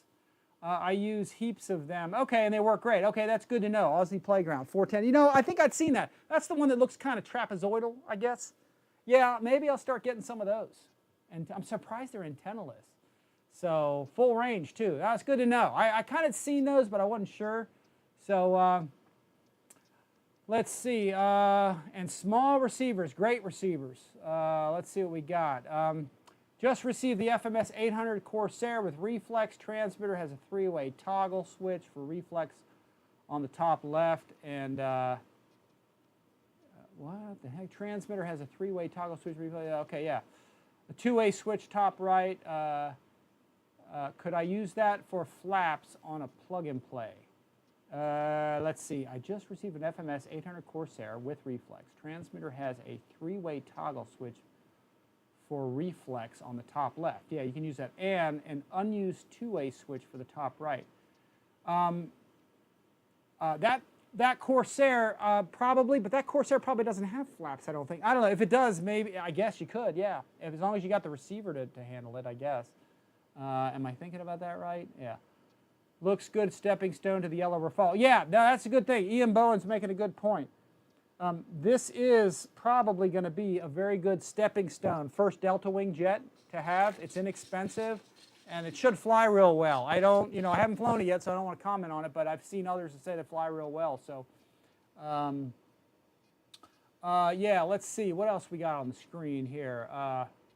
AR630, yay or nay? Honestly, I'm not sure. I'm not familiar with it. Be careful with the Delta in the crosswind. Yeah, that's the other thing, guys. I flew the GRIPEN and my Rafale. I flew my Rafale. The one time I tore the nose gear off my Rafale and put it, I was in a crosswind. And even flying with Gavin, he watched me do it. And Gavin's like, yeah, that's why I don't fly my F-16 in a crosswind. So yeah, any of these Delta Wing type jets, including the F-16, if there's a bit of a crosswind, yeah, it wobbles it around, even the F-16. So, if you don't want to ding it up, because they all have narrow gear. This has narrow gear, Rafale has narrow gear, F-16 has narrow gear, and you got a Delta Wing. Yeah, especially the first couple times you fly it, I would recommend not flying a crosswind. Try and keep it almost right down the runway or very light wind, and then you get used to it. So, but still, even after you got a crosswind, if it's gusting, those Deltas are doing this stuff. So, even with the stabilization. So, let's see. No thrust vectoring on this. Let's see. I own the NX8. That's all you need, guys, the NX8. I love the 10 because I can get away with all kinds of stuff. And let's see. This thing working. Yeah. Oh, you're still yard working. Truck and Bikers yard working. He's listening to me. I appreciate you listening. Let's see. BA Hawk. If you want an awesome scale jet, the FMS BA Hawk smokes pretty much everything out there. It flies so scale, even without a stabilizer. I don't have a stabilizer in mine. It's rock solid. It's there. Make sure if you go inverted, you have enough negative elevator, because it's not the best. It needs a little more throw to fly inverted. It does it, but it's a scale jet. It wasn't meant to do that, but it'll do it. Just make sure you got enough throw. Don't go with a low rate and go, oh, shoot, I don't have enough negative elevator. Make sure you got smooth. Have you done a prop change on your F7F? Prop change and motor change and battery change. It's in progress, so I'll be showing you guys that. It's pretty major what I'm doing to that thing. So I always need more power and something like that. So I have the, let's see, Arndt Van Buell saying he has the X18X and the X20S. And the Horus 10, X10 SE. Ethos much better than OpenTX. That's what I've heard, and that's what I'm probably going to be showing you guys. I had an OpenTX, and I was like, I guess maybe I'm brain dead to that, but it just seemed too much for me to, it's almost like a computer brain guy needs a, OpenTX. I just didn't. I just need something for simple airplane use, so I have good flap control, landing gear, mixing of things, and general stuff. Standardization of switches, gear, flaps, kill, all that kind of stuff. And let's see, we got, man, I think I need some eye drops. Let's see. Walty is here. He said hi. Thanks, man, for coming by. Let's see, he's saying 410 and 610 park flying class receivers fly by telemetry. So, guys, the telemetry on these planes is cool too. So, but I just, you know, I'm usually not looking at my radio. It's cool to get altitude and speed from it, but once you've done that, it's like, you know, it gives you some good information if you like all that. But mostly, I'm watching the plane and flying it. So for me, telemetry, as cool as it is, I just don't use it as much. I just stick and rudder, visually fly the plane and have fun, you know. And I'll look at the telemetry now and then. I put one of those speed modules in one of these planes to get the speed out of it, and it's awesome. So good stuff to get, but really not necessarily. So we got a new guy to the hobby. We got Dennis Matovich is here. And we got Randall Andrews 120, new to the hobby. My favorite jet, Mike Bird says, is the FMS BA Hawk, and it is an awesome scale jet. Again, you want a scale jet, that's the plane to have. So I'm just working out my controls here on this Rafale. It's all working well. I think they had some electronic programming in there, so you're good to go. Since we got a new guy to the hobby here, again, Randall Andrews is here. I'll make a couple suggestions. How about that? I'll throw a couple things up there for you. Let's see what we got. I'll throw some website stuff up there. And I'm going to go down to one of my videos. I'm going to go to my newest video, one of my newest ones. Okay. And I'm going to click on Miss Amy with the big, beautiful doll. And I'm going to click down below here because it's just easier for me to find it this way. Now that I've streamlined my links in the description below, again, you guys click on those. It does support the channel. What I'm going to suggest to you is for a beginner plane, there's nothing in my mind finer than a few suggestions here. If you go down to the FMS links, which I'm going to show you right here, and you put in the FMS Super Easy. Oh, they screwed it up. Oh, that's right. The link was wrong. That's right. For some reason, they messed it up on the FMS website. Easy Trainer is a good one, too, 800 millimeter. And they also have a Sky Trainer. Let me go back to that, too. These are ones that you can kind of learn yourself. Where's the Sky Trainer? The Easy Trainer, the Sky Trainer. Which was the Easy Trainer? The Easy Trainer, that's the larger one. 1280, that's a very good one to start on because you don't need landing gear, you belly land it. But to really learn the conventional way, instead of going with the belly land stuff, I'm going to suggest the FMS Super Easy. So I'm going to try to I'm going to go into here. Wrong way, sorry. Close that picture. Super Easy. I don't have it here with me, it's actually downstairs. SUPER. Let's see if it gives Super Easy. I don't know if it'll find it. They're having some search optimization things wrong. But the FMS Super Easy, probably one of the greatest planes. Actually, that's probably one of my float pictures they used. I think that's one of mine from floats, I think. We were down on the pond there flying. So, but it comes with floats. But it's about one of the best ready to fly, or not ready to fly, but just beginning training airplanes. Get a flight instructor. I suggest if you have access to a flying field where there's people that can help you fly, get something with landing gear and let them train you how to fly it. Get a good flight instructor. Get a flight simulator. Flight simulators are good to practice at home. But the #1 device that you need to learn to fly, the single best device, okay, to learn to fly RC, okay, is a good flight instructor. Okay, I know people say, get this plane, get this plane. The plane isn't gonna, all the planes fly decently or fly pretty good, but it comes down to who's teaching you to fly it, okay? You wouldn't get in a real airplane, okay, and try and fly it yourself, so don't try to get a model and try to fly it yourself. If you have to, if you don't have anywhere where there's a flight instructor around, then you do want to get something that is sort of a belly lander because you have to learn yourself and you have to land, and that's what you want to get one of these kinds of planes for. But the FMS Super Easy is by far probably one of the best training planes out there, period, end of story. I would prefer to get it not ready to fly, okay? The one where you get yourself a good radio. I recommend getting an 8 to 10 channel if you can, because you can expand with it. The more channels you get in this, the more you can do later. You'll be flying F-14s with this later. If you buy just a 6-channel, you're probably not going to be flying an F-14. So, but the 6-channel, the NX6, okay, is just as awesome. And you can fly most of the things like, and if you want to go Horizon, a good training plane that they have, let me go back to my links here real quick. If you go to the bottom of mine, you could go to an Apprentice, for example. Those are really good training planes too. I didn't train on one, but I hear they're really nice. They're ready to flies, have safe and all that. But I would get your own radio, 6, 8, or 10, okay? NX6, okay? NX10 or NX8, preferably the 10. If not the 10, get the 8. If you can't get the 8, get the 6, because you can fly almost any plane on the 6-channel from Horizon, bind and fly.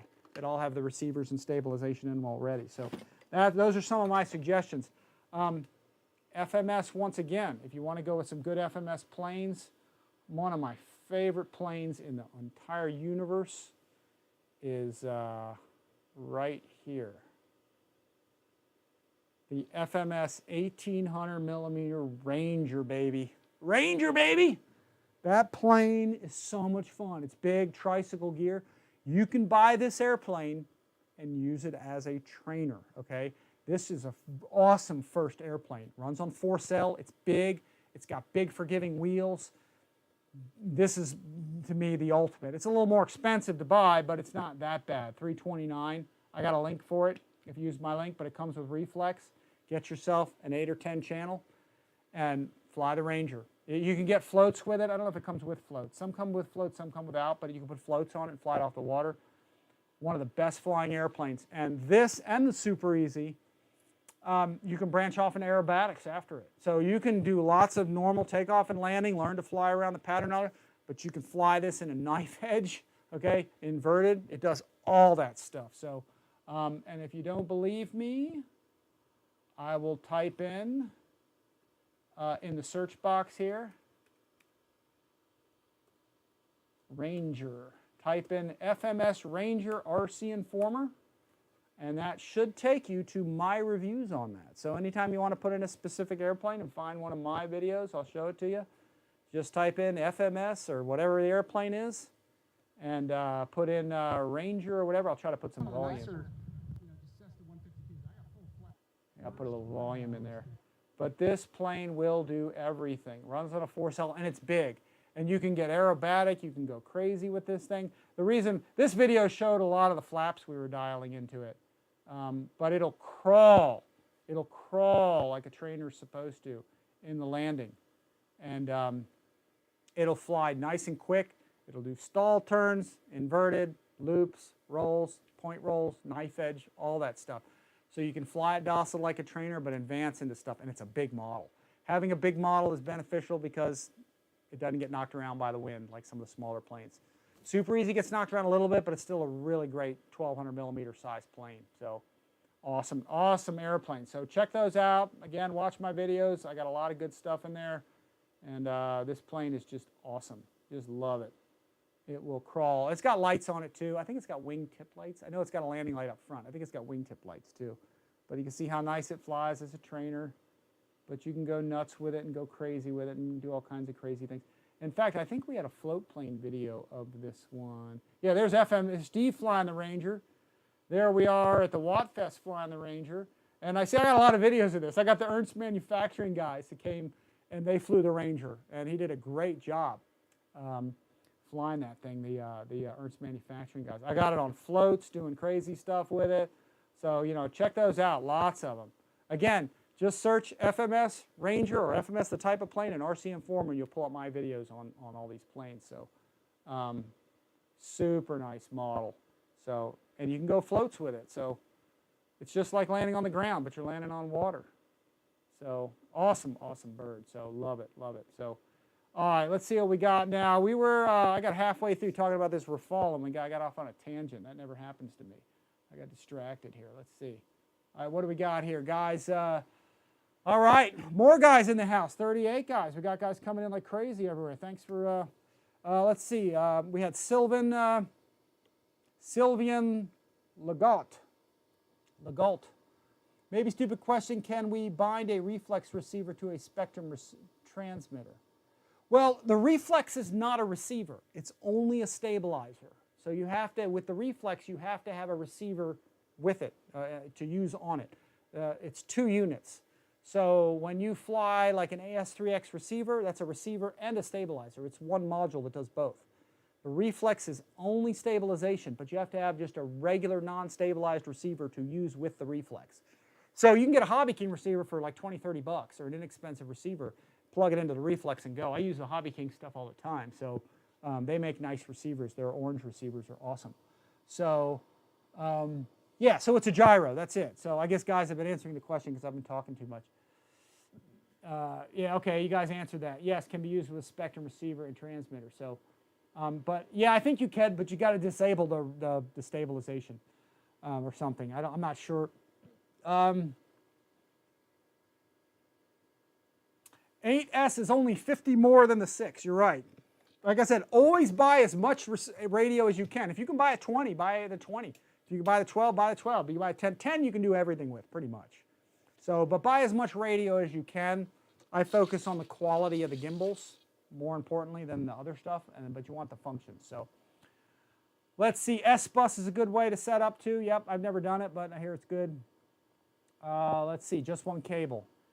NX6, is it great as the 7-channel, NX6 is great that it is a 7-channel, really. You're right, yeah, it is. So again, the NX6 will pretty much fly almost every bind and fly plane that Horizon has, so you can get into it very inexpensively. But I just prefer to have an 8 or a 10 because it has the knob, it has more switches, it has more features. It actually has a little bit nicer gimbal to it too. It's a little, I think it's a Hall effect gimbal, I think, as opposed to just sort of a regular, but you know, they all fly good. It's the Pilot, remember? Let's see, high wing planes definitely best for beginners. Yes, that is true. Thanks for all the great info suggestions. I live on a sailboat. Okay, limited space for bigger planes. Love the floats idea. Cheers. Yeah. So, yeah, he lives on a boat. Yeah, so space is limited. Rich, when you fly the Rafale? Very soon, Hamilton. I don't know if I'm going to get to it quite this week, although we are taking it to Knoll in the fall, I think. So we're probably going to fly it first there, I think, unless it's too busy. But I think we're going to bring it with us. So I've been meaning to fly it, but we've had hurricane here. So anyway, so all right, let's see. Return to hobby. Oh, that's Stan Ork. Let's see if I can read that. That's my vision, not your writing. Stan Orlick, return to the hobby after 30 years. Started with Apprentice and moved to FMS Beaver. Great plane. That's a good pathway. Going with the Apprentice, and then you can go fly anything after that. Beaver's awesome. Okay, so the Rafale, real simple, guys. Again, wings bolted on, everything snapped on with the exception of the vertical screwed on, the canards, the vertical glued on and the canards glued on. That's all. I use foam tack for all that. Okay, and I actually backed it up with a bead of thin CA, and I used my zap, okay?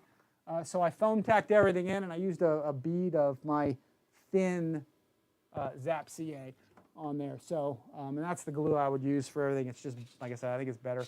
And interestingly, you know, as I plugged in the 4 channels on this, everything was already mixed. So I don't know if this has a mixing board in it. I think I had to reverse my elevator, and I think I had to reverse my aileron. I think the rudder was correct.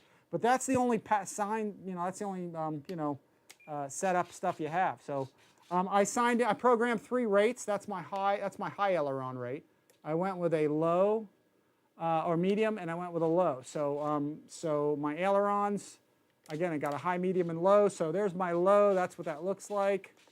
I went with a medium. I didn't change any of the throws. I left it on there because I'm going to try it stock.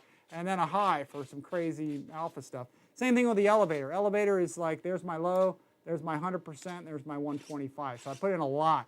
Probably not going to need that, but you could probably get some real high alpha action going with that thing and go nuts. So hopefully that's what we're going to do with it. So high, medium, and low. And then rudder, I just left it at 1.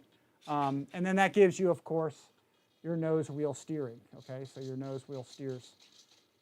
But again, this is probably, for me, going to turn out to be fixed gear for the first flight or two. And then we'll do an ordnance flight. We'll do a clean, then we'll do an ordnance flight. And then we'll probably start taking the gear off and doing hand launching. I'm going to make, like I said, I'll make that center hand launcher right on the CG. So if I figure where the CG is at, it's probably just in front of the gear, probably right here.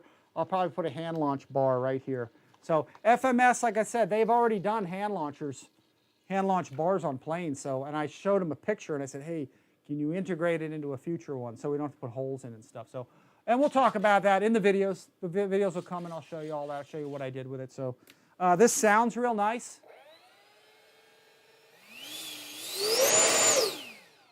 Usually when I do that, I knock something over. So I'm looking around at all the planes over there.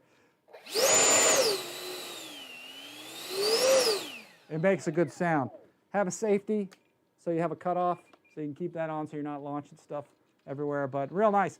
Oh, the only other thing I did was, as you guys know, I put a little drop of foam tack on my E-ring, okay, on my wheels, okay. Anywhere you got an E-ring, put a drop of foam tack on that E-ring, okay, just to keep it on so you don't lose the E-ring. You lose the E-ring, you lose the wheel, and then when you try to land with a gear sticking out, you tear up the airplane. So there was one right here too, guys. I went ahead and put a little foam tack on the E-ring because it keeps the E-ring on. And as you guys know, foam tack will come off. You just peel it off. It's like a rubber, it's a contact cement. So, but that's it, guys. I don't know. Any more questions about the Rafale? It's an awesome model. Like I said, I can't wait to get it out there. We've had this hurricane and just haven't been able to get out there with it. Oh, I love the latch. I got to actually show you this a little more. Here, let me get up top here. Maybe my camera stopped wobbling here. Let's see. So this latch is killer, okay? It's a really nice hard plastic with a grip on it. I mean, they put a, see how nice this deal is. And then this is, there's a plastic ramp. See that thing? They're starting to put ramps on all these things, which is awesome. So when you push it down, you don't have to pull this thing back. You can just push it and it locks. It's a real positive, real nice. Another little plastic antenna right here. It's awesome, the detail on this. Oh, and then the tail as well. As we looked at the Tiger before, they put these little, I guess they're ILS antennas right here, one on each side. And then the little daggers. This is cool. Again, you guys chose this paint job. It is a cool paint scheme. So I'm guessing it's sort of an Indian Air Force Tiger scheme. So, but really cool, mean looking. Rafales are awesome looking. So we'll get the flight demos out, guys, for you just as quick as we can. You know, again, hurricane came. So, and Gavin blew me off this whole week. I've been trying to get this weekend out. I said, dude, can we go out to, and he blew me off. So Gavin didn't get to fly the Rafale if he's here somewhere. So hopefully I'll get with him. Maybe I'll get with him this week if he's around. Actually, you know what? Tomorrow, maybe I can con him into, maybe I can shame him in this video into meeting me out there and we can go fly tomorrow. Maybe we'll get some video of this tomorrow. Gav, if you're there, let's go fly, dude. Anyway, let's see. How is the Rafale on grass? Well, I can tell you for sure that up on my my upper rack, as you can see here, on my whatchamacallit's Flying Tiger rack, this is my 80mm Rafale. It's awesome on grass. You got low-cut grass. This one I hadn't flown it yet. The grass I flew on today at the park, this would fly there. So the wheels are only like 1.25 inches though. You see how small these things are? Look at the, here, I'll show you this. Go to the top view. These are some teeny tiny wheels on this nose gear. So there's 2 of them, which is cool, but you can see they're little. They're hard, which is good. You know, they're really hard wheels. Guys see saying, I want bouncy wheels, I want bouncy wheels. Here's the deal, guys. If you got a bouncy, spongy wheel, it's awesome for pavement. Okay, but if you're on grass, you want a hard wheel that's not going to mush and kind of, you know, cause a bunch of drag. You want a hard wheel. FMS usually puts harder wheels on their planes because that's what you want for grass ops is a hard wheel, so it rolls better. So that's kind of like why lawnmower wheels are hard plastic because they roll better. If it was spongy, it'd be more drag trying to push that thing through there. So, so anyway, that's the reason for that kind of stuff. So. Anyway, all right, we got the Rafale stuff out of the way. What did Hamilton say? Sweet, man, it's a great bird. I think I'll fly better hand launch. I think you're right too. I think it'll fly fine like this, but yeah, it's a small enough plane that I think it's a hand launch bird mostly. I think that's what most guys are going to end up doing with it. So, Avios Tundra is a great plane to learn as well. Yep, those are nice. Tundras are awesome. Let's see. Hamilton Hanger says 125 is perfect for small ones. What is that, 125? I'm not sure what he's saying about that. But anyway, 12.5, I'm not sure what he's saying, in my opinion. Let's see. Video, a foot launcher. Yeah, a foot launcher. Oh, yeah, some guys have like foot launching sleds and stuff. Yeah. All right, let's move on. Guys, we've got the RAFALE going. We've talked about it. We know it. We like it. We'll get it out there for you. Hamilton's hangar, he's going to have one out there. So check out Hamilton's hangar because Shay's going to have his going here soon. So, you know, check his out. And I'll give you guys a full kind of review, detail thing as long as I don't break it. We'll hopefully get it out there and really put it through its paces for you in different configurations and get that hand launch deal going. I'll try and make that actually tonight so I can have it maybe for tomorrow if Gavin's watching and he'll go with me. So he got a job. He's working at McDonald's slinging fries, so he's got a job, which is a good thing, but I got to get him. Greg Saman, thanks for clarifying this for a newbie. Keep him flying. Yep.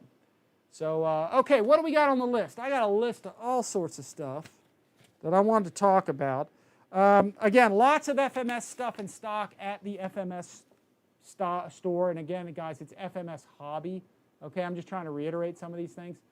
And please, guys, if you buy something, especially in the USA, use my links, okay, for stuff. I do appreciate it when you support the channel that way. That does help us out. So all those links, here they are, guys, below my videos now. Actually, not this one. Go to my newest video. So here, I'll go to the main RCINFORMER page. Go to the one with Amy. She's good to look at. So she's a doll. She's going to be doing some car reviews with me here, too. So she loves the big, beautiful doll that we flew today. So, but again, guys, click on that. That's my latest video. That's got my newest links. Go right below that.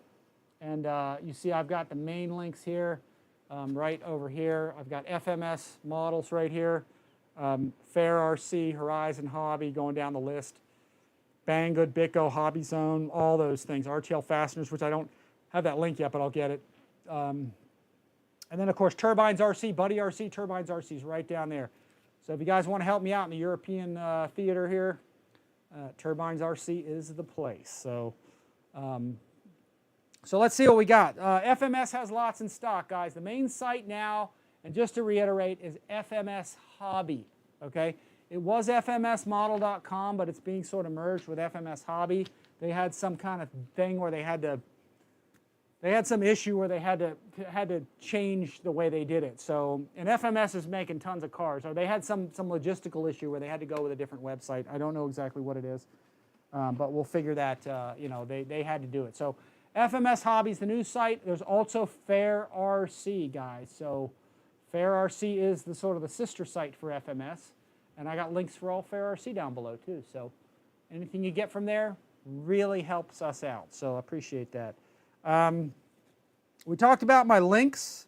We got to go into the Power Wagon, guys. I got to show you this thing. I got to talk a little car because this is cool.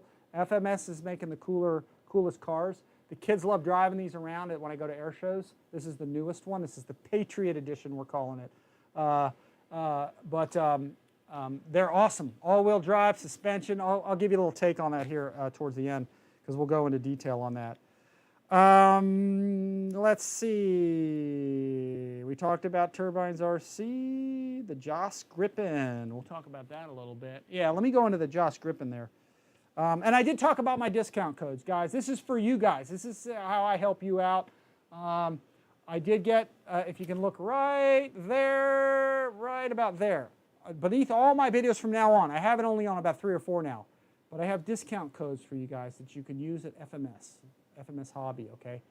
I'm going to get you some for Fair RC as well, so just go under here and look. If you don't know, if you can't find it, ask me, and what I'll do is I'll get you a link if you can't find it, but it's all right there, and I'm trying to get you guys as many discount codes as I can for some of this stuff, so it helps you out and stuff. Let's see what else I got here. I got a list of all kinds of stuff here. Let's see. Yeah, I got lists and lists of stuff that I made notes of. Oh, okay. Oh, we did look at all that stuff already. Oh, yeah, okay, we did talk about that, didn't we? I wanted to show you, yeah, we talked about the radios already. Let me go, yeah, we did talk about that stuff. I showed you that. There apparently is, though, something that they wanted me to mention. Oh, there's a twin, that's right. There's so many different configurations of these radios. There's this, now where is that twin radio that they wanted me to show? I don't see it here. Yeah, I mean, Free Sky's coming out with some really nice stuff. And I don't see it there. Let's see what the heck I was going to mention to you guys. Oh yeah, FMS is on a holiday. That's right, till next Monday. So it's the Chinese Golden Week holiday. Oh, I'm updating my website. It's going to be coming here real soon. So if I were to go to, let's look.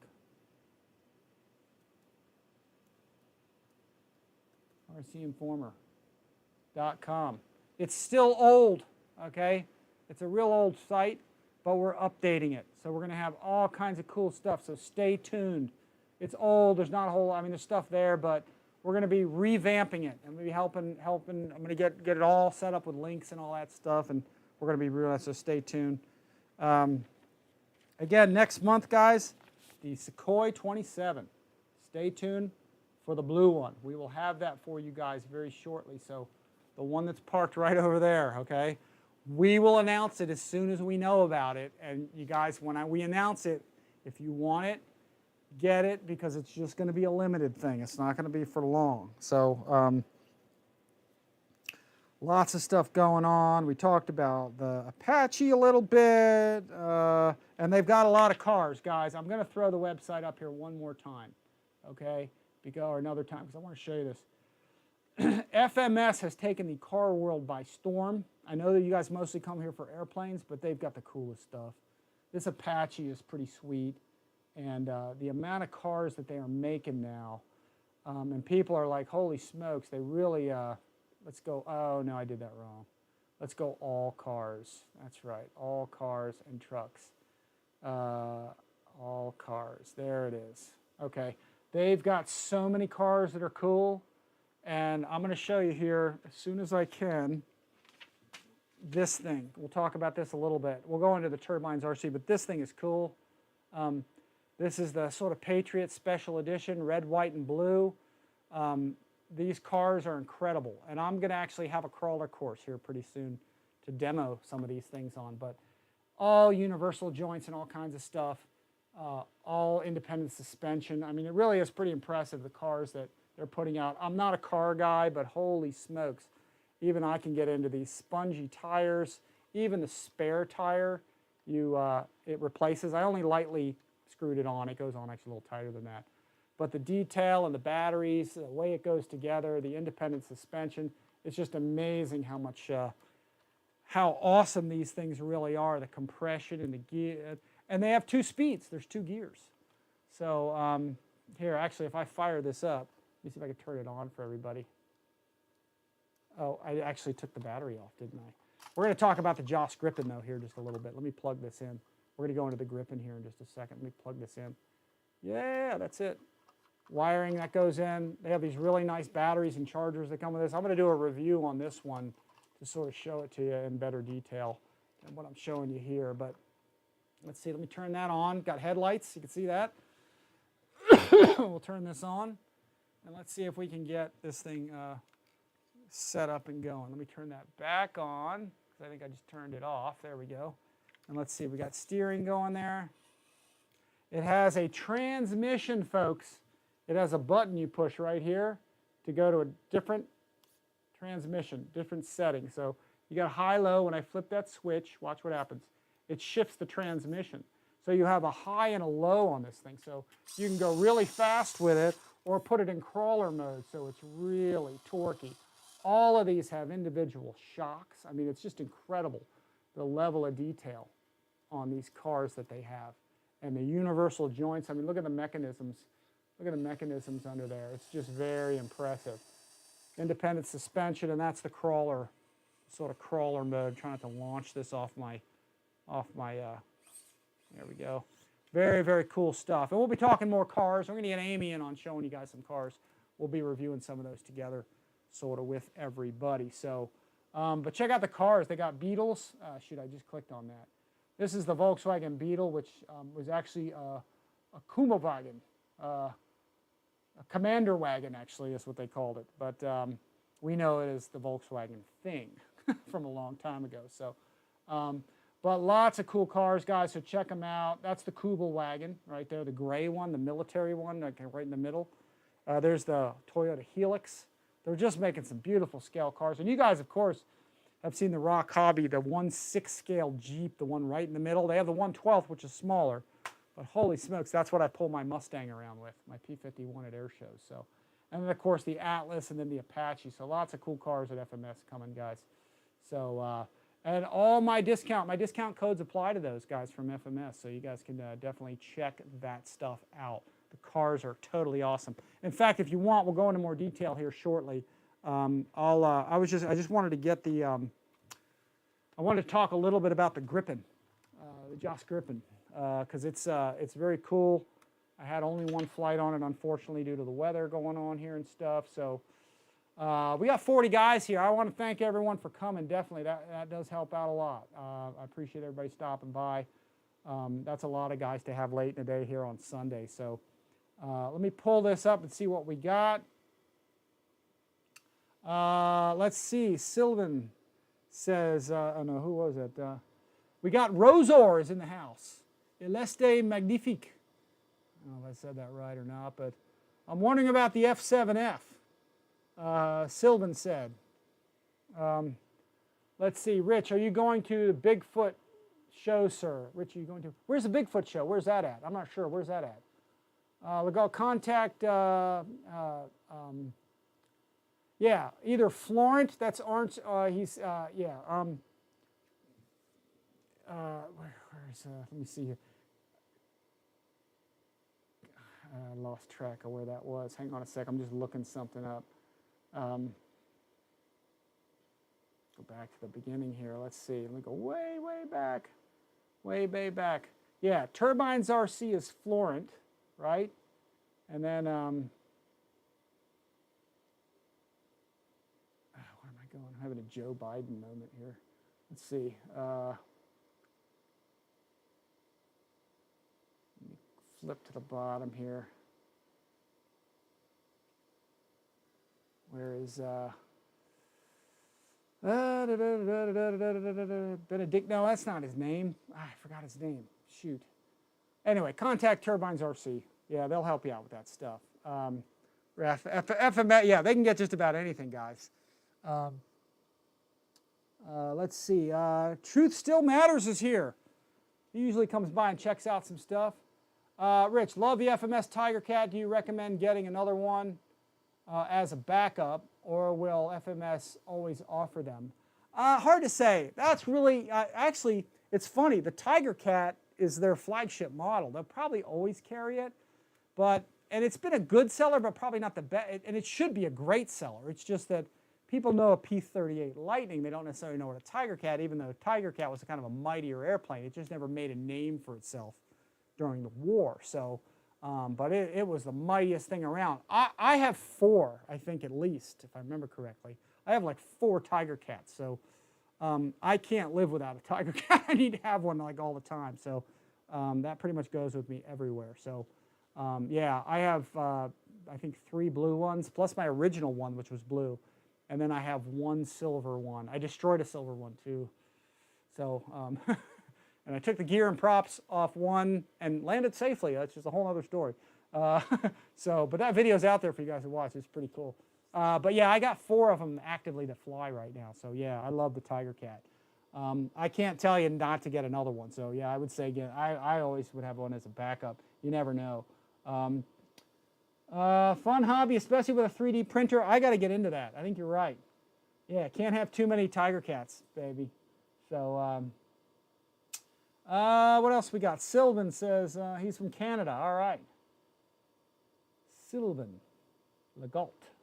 All right, I had a silver one when they first released. They discontinued the silver one. Now they all have the blue one. So,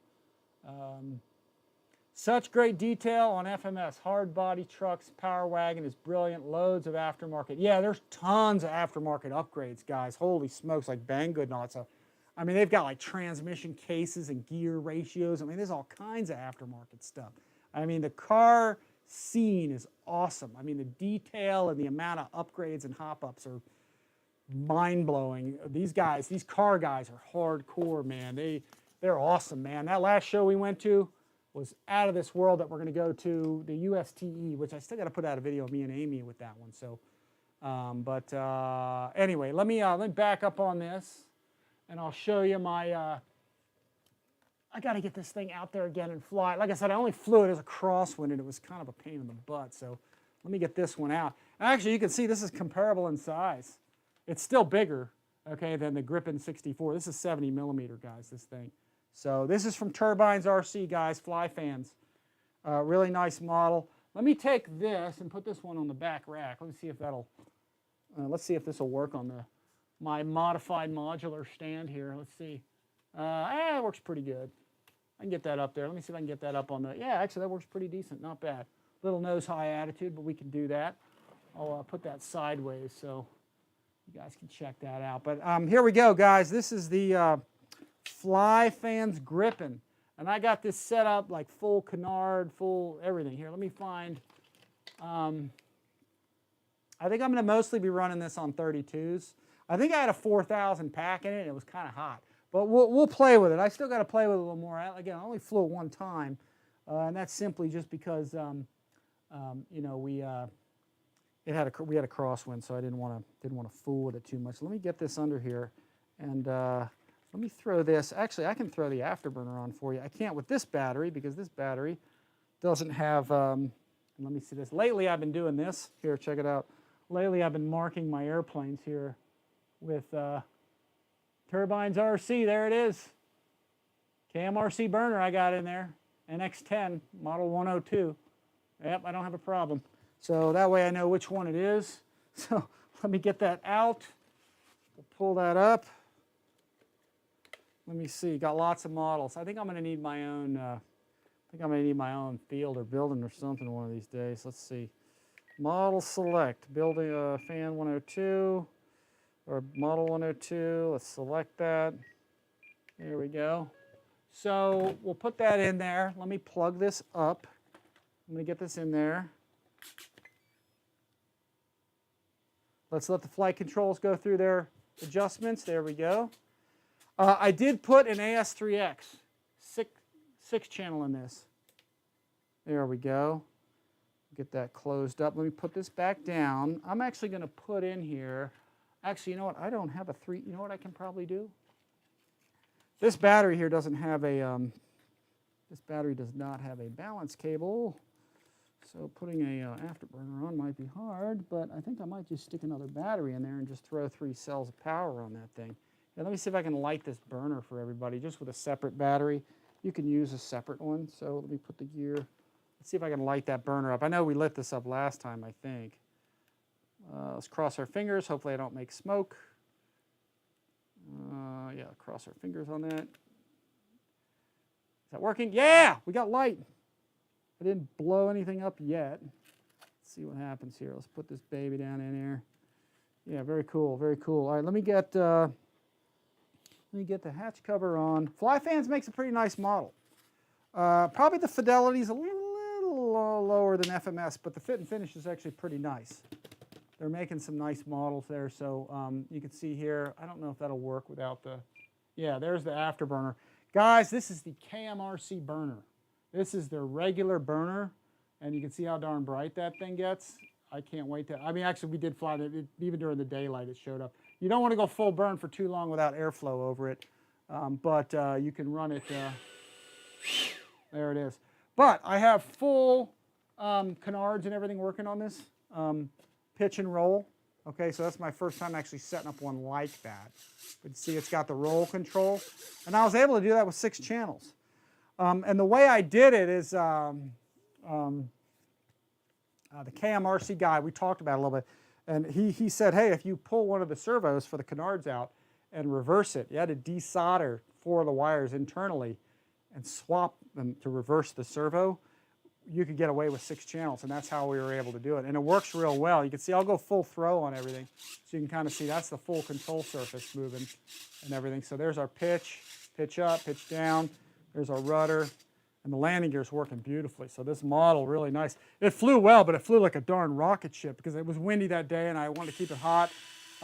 Came in hot when I landed it. We got some video of it, which actually I probably ought to throw up there. But I need to get it in some less windy conditions because I had a crosswind and it was doing this stuff. And I got the stabilization all set up on it. So right now it's trying to right the thing. That's in the full stabilization mode there. So you can see the pitch and roll's working. Pitch is correcting. You can see everything moving properly. And I've got AS3X in it, so it's real nice. But anyway, you guys saw the assembly setup of this thing.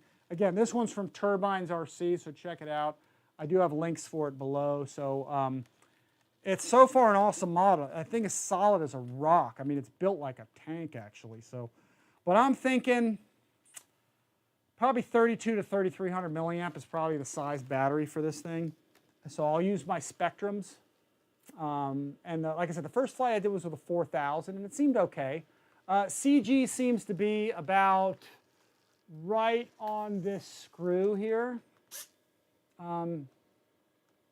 Right about on this screw, okay, as you can see right here. That's about where the CG lies, there, right there. And maybe a little farther back when you start getting into high alpha stuff. But yeah, right about on the screw, or the back part of that screw is where the CG is. Landing gear is super nice on this, as you can see. You can see how nice it comes out. It's pretty solid gear. It's all aluminum. It's got compression in it, so even the nose gear, real nice. So nice compression there. Small wheels. I flew this on some pretty hard pavement the first time I flew it, so that's just my reflex trying to, I'm going to turn that off.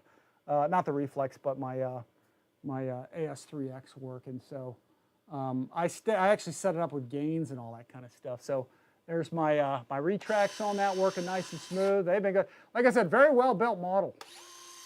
Mine was shipped from China to France and then I think to me, so mine got a little more beat up in shipping, but it's a tough model. So real impressed with it. So let me put that back on. Now it doesn't correct. It's trying to roll us back around. So I got a high, low, high, medium, or a high and a low setting, and I've got actually my reflex here set up. Not reflex, I keep saying that, sorry. My AS3X, because this is a Spectrum. I had to put it underneath, I had to really put it underneath the table on the floor of this thing. So, but it works nice. You know, the afterburner's doing well. This is the KMRC burner, like I said. Let me get this up. Oh, that's the wrong button. This is the KMRC afterburner. This one is the version 1. Okay, and I'm going to show you this, guys, this real fast here. Let me see if I can get this a little bit, yeah, let's get over that way a little more, because I'm going to throw this up to show you. Again, this is the normal one that stays on, even at idle. I like that, because I like to see the light all the time. But if you want a more scale kind of look, there is a version 2 of this that just came out. And I'm going to actually show you one of those right now. So let me see if I can get to where that is. That's RTL. Hang on one second. I've got fire booties there. There's KMRC. Let's throw that up there. So you can see here, these are the version 2s. The version 1s are over here. They're universal, guys, so they fit anything. This is the version 1. Again, these are the version, sorry. No, I didn't mean to do that. These things go back up. Why is this thing doing that? All right, there we go. Go back to the version 2s right here. There they are. So one's for a single, one's for a dual. $38.99. You can't beat that, guys. But let me show you that. Let me go to, that's the top view. Let me go to this view where I can see you guys. There we go. Let me grab one of these out of the box because I think I got a brand new one here to show you guys, I think. Yeah. These are the latest and greatest ones. So I'll show you top view. Let me see if I can get to that. Get to that top view. Let's see. Let's go to that. There it is. Let's see if I can get to that. There's the latest one from KMRC. Again, I got the link in the description below. So let's see. Pull this out. I'll get one of these out of here. This is cool, guys. And then I'll show you the other burner from the other guys here. Let's see, from 5280. But this comes with a little manual. This is kind of neat. It comes with zip ties to zip it to the motor. So, you know, this thing has a little basic instruction manual, very simple. Probably the simplest, easiest, lightest afterburner around. And least expensive too, which is cool. We all like that. So let me put that down there for 1 second. I know we talked about this already in some of my other videos, but for those who haven't seen it, all you do is it bolts onto the back, or it straps on with 2 zip ties. So, you know, if you look at the picture here, I'm not going to actually do it here, but, you know, here's your zip tie-in, how it goes on. You can see pictures of it there. You just first you start off by running the zip ties through it, okay, just like that. Then you lay it kind of down on there, the arms. You can put a little bit of contact cement. I would recommend that a little bit. You don't have to, but I have some that aren't. And then you just attach it with zip ties. It just goes right to the back of the motor. So real easy stuff, guys. This is universal burner. Very inexpensive, very cost effective, and great light. I mean, heck, you guys can see, mine burning right here. There it is. It's all lit up. Boom, baby. I love these things. They're so simple to install. You can program where they come on and off too. Real simple with the throttle. It's pretty simple. So here, let's go here. I'll show you this. I'll unwind this. Okay. Oh, sorry, guys. I'll just unwind it. Very thin wires on this thing. Again, just to keep the light down. This right here is sort of a nylon resin. This is a very tough stuff. Okay. And again, you just put your zip ties right through there, and you lay this thing down. Even if you don't have one directly across, just pick 2 of them. Okay. So maybe top to bottom on the airplane. It's not going to be perfectly centered, but it's close enough. But you can see how nice, that thing just zip ties. You can zip tie it right to the motor. No, there it is right there. See if this will focus on it. Well, probably won't with that there, but that's it. You just zip tie it on there, then you run your wire with the rest of your wires back to the front. And, you know, there's a lot of wire here. It's very thin stuff. And then it goes all the way to this little board. And the beauty about this board now, this is the production version, the version 2 now. But you can unplug it on both ends. So you can unplug this, okay, and then feed this through the airplane, all through the fuselage, okay? And then, so you don't have to feed all of this stuff through if you don't want to, which is nice. It just makes it easier to install. And then it's a real simple, you know, one-piece, little tiny circuit board. Look how tiny that thing is. And it's got a little light on it and stuff, tells you what mode it's in and stuff. So let me see if I can back out of this. Here, let me go full pan out. Yep, that's already full panned out. Let me tap on this thing, get rid of the window here. And then what I'm going to do is I'm just going to take my servo tester. I'm just going to plug this baby in. There we go. I'm just going to put that over there. And then we're going to take this. We're going to plug in the throttle line.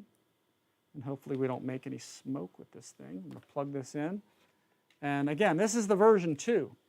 Same burner, but it actually apparently does not come on at idle, because guys were complaining, it's not scale, it doesn't come on, you know, so we're going to do this. Let me just take a battery that I have sitting around here. And let's plug this baby in. Plug that in. Let's see if it works. I have not tried this yet. So will it come on at a certain point? Oh, it doesn't seem to be. All right, let's see. Oh, that's a bad advertisement. All right, let me try that again. It may not even work with a tester. It's possible it doesn't do that, but it's the same as the one you're seeing right here, but let's see if I can get that in there. Let's try that one more time and see if I can get it to plug in.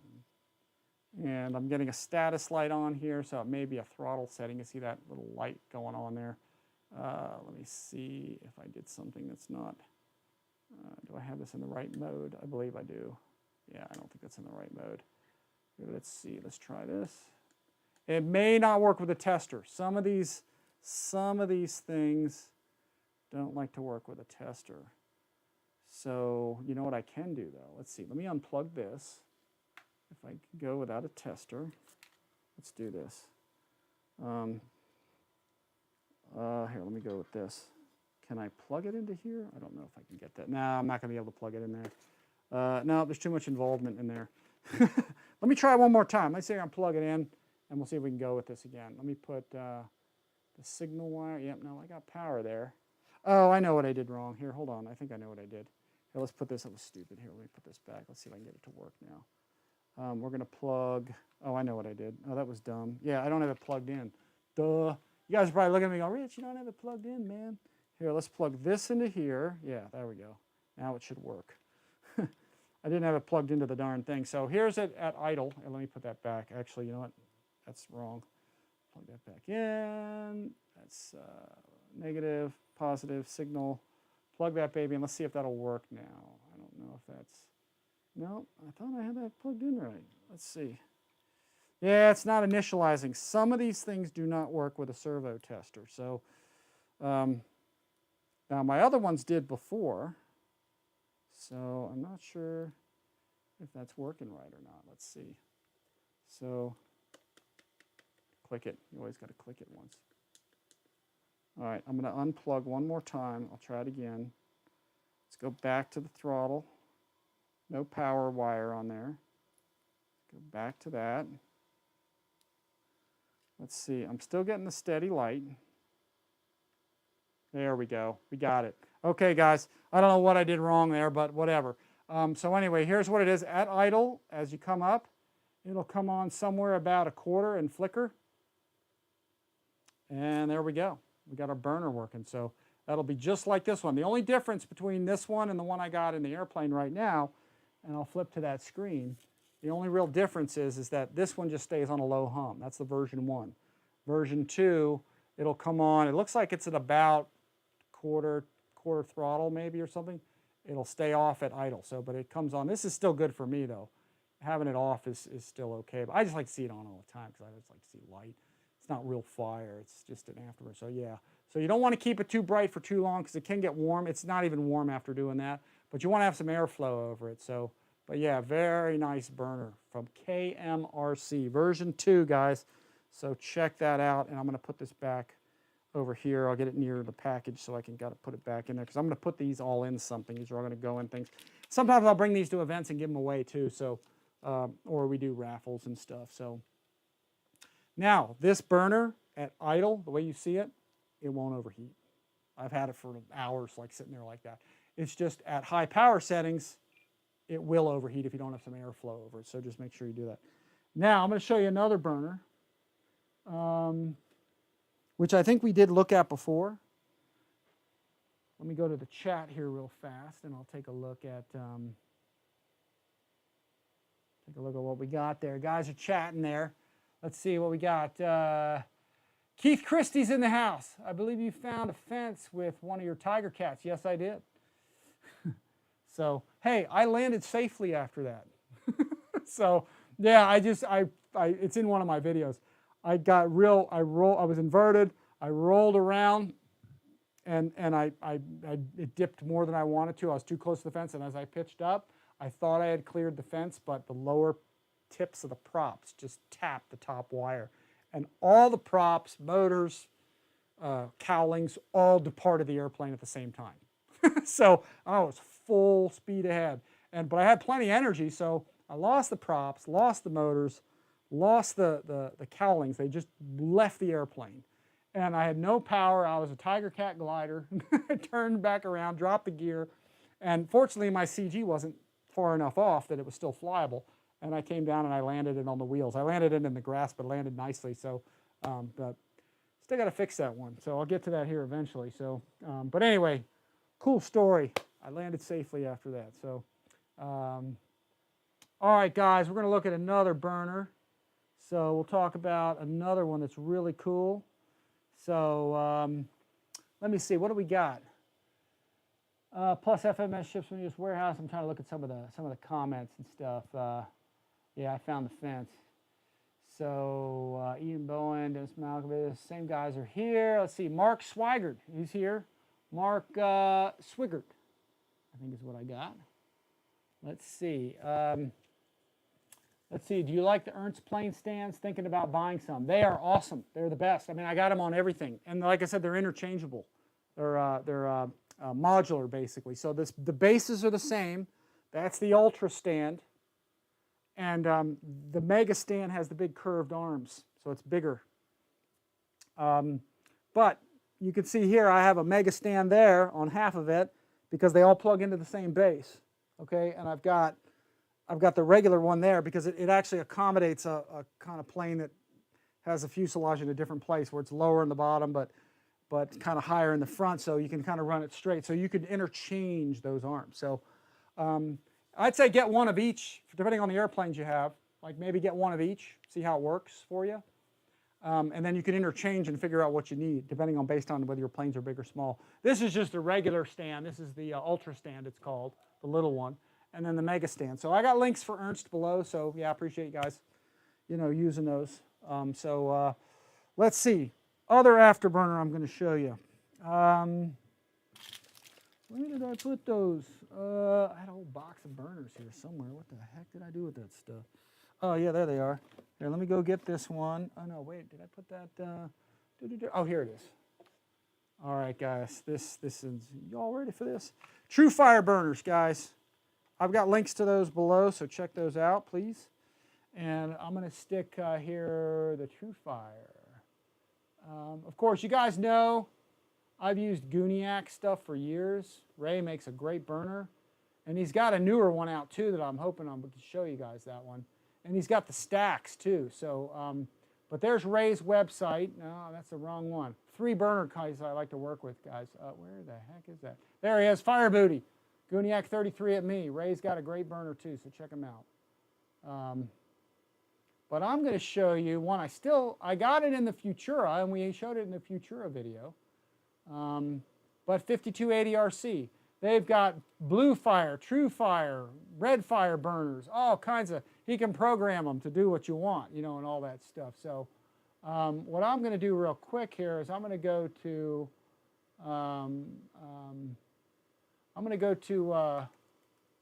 let's put this in here, Futura. Let's go V3. Let's put that in there. So there we go. This was the Futura video that we did that has the True Fire burner in it. And we talk about it a little in the beginning.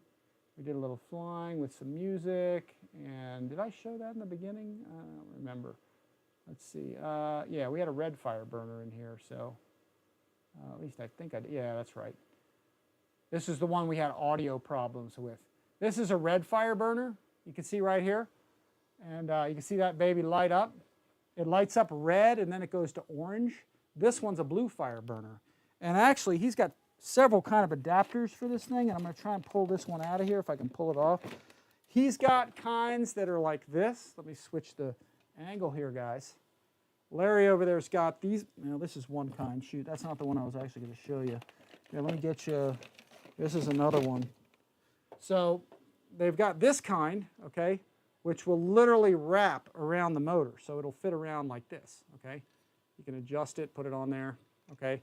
It has true fire, so it burns like a regular burner does, okay? That's one kind that he has. And different, like I said, this is a true fire. This is just single stage, sort of single light, but it's a burner, true fire, some that burn different ways. He's got ones like this. I don't know if he's making these anymore. He may not be making them like this anymore, I'm not sure. But then the newest kind is, guess what? A universal mount. So it looks like this. And this is what I have in the Futura there in the video. This one is a blue fire burner. So it mounts pretty much like that KMRC one did.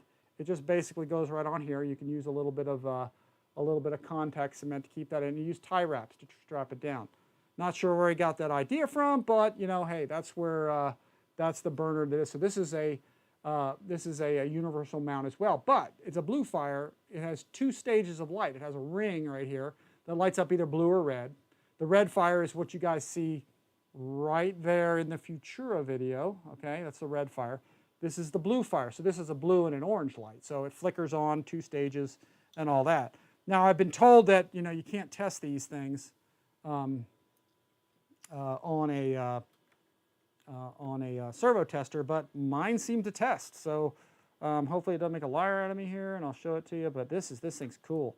So let me plug this into a battery here. I'll get this one going, and let's hope it works the way it's supposed to. So let's see if that'll come on. There you go. There's the blue light that comes on, the ring.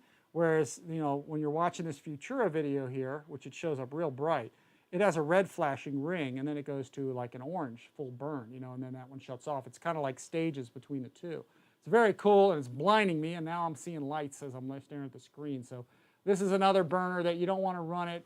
You don't want to run it at full power, okay, without some airflow over it, you know. But it's cool because when you're throttling up, it'll come on as, you know, a little bit of blue with a flicker, like, you know, it's at a low burn. And then as you power up, the orange will begin to engage, and then it kind of sort of staggers between the two, and then the blue goes away, and it goes to a full, you know, amber burn. So yeah, like a, you know, normal. So, and it's got the whole flicker effect. So it is really, really cool, guys, this burner and the way it works. So I'll show it to you here just from the outside, you know, how it lights up blue. And it's pretty bright. I got halogens up here, or LEDs on the ceiling here. So, and you can see it in this brightness, and damn, I mean, that's pretty darn awesome. So full burn, and then again, I like it when it stages sort of between the two, it staggers. It's really pretty neat. So 5280 RC, guys, check these out. Larry, these are also all made in the USA, folks. He actually hand makes all of these.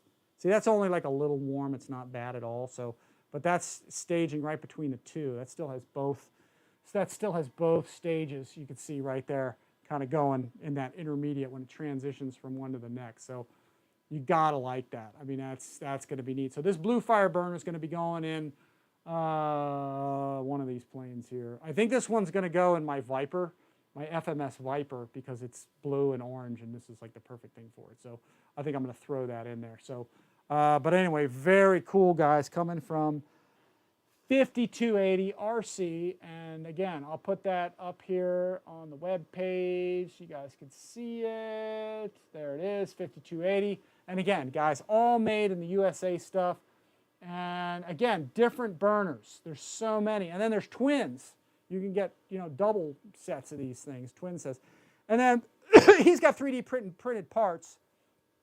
And, you know, he's got hats and stuff too. So I got my 5280 RC hat that I'll probably bring with me to gnaw in the fall or something like that, because I'm gonna be flying the Futura out there with this thing on there. So, and he's got these whistles too. So if you guys want to order one of his whistles, these are those Nerf. Here, I'll throw one up here. These are those Nerf football whistles here. So let me tap the screen here. Yep, my burner's kind of going crazy there. All right, these are these Nerf whistles. You can get these, stick them in your ducting, and the air blowing past it makes a whistle. So I can't get a good whistle. So it gives it that kind of jet whistle. So this is neat. You can kind of stick it in there, stick it in your intake somewhere, and it's, like I said, a Nerf football whistle basically is what that thing is. So anyway, lots of burners coming, guys, from all different places, and we'll be showing you here, you know, little by little as I can get them installed in planes. So, but for now, again, check out Larry there, 5280.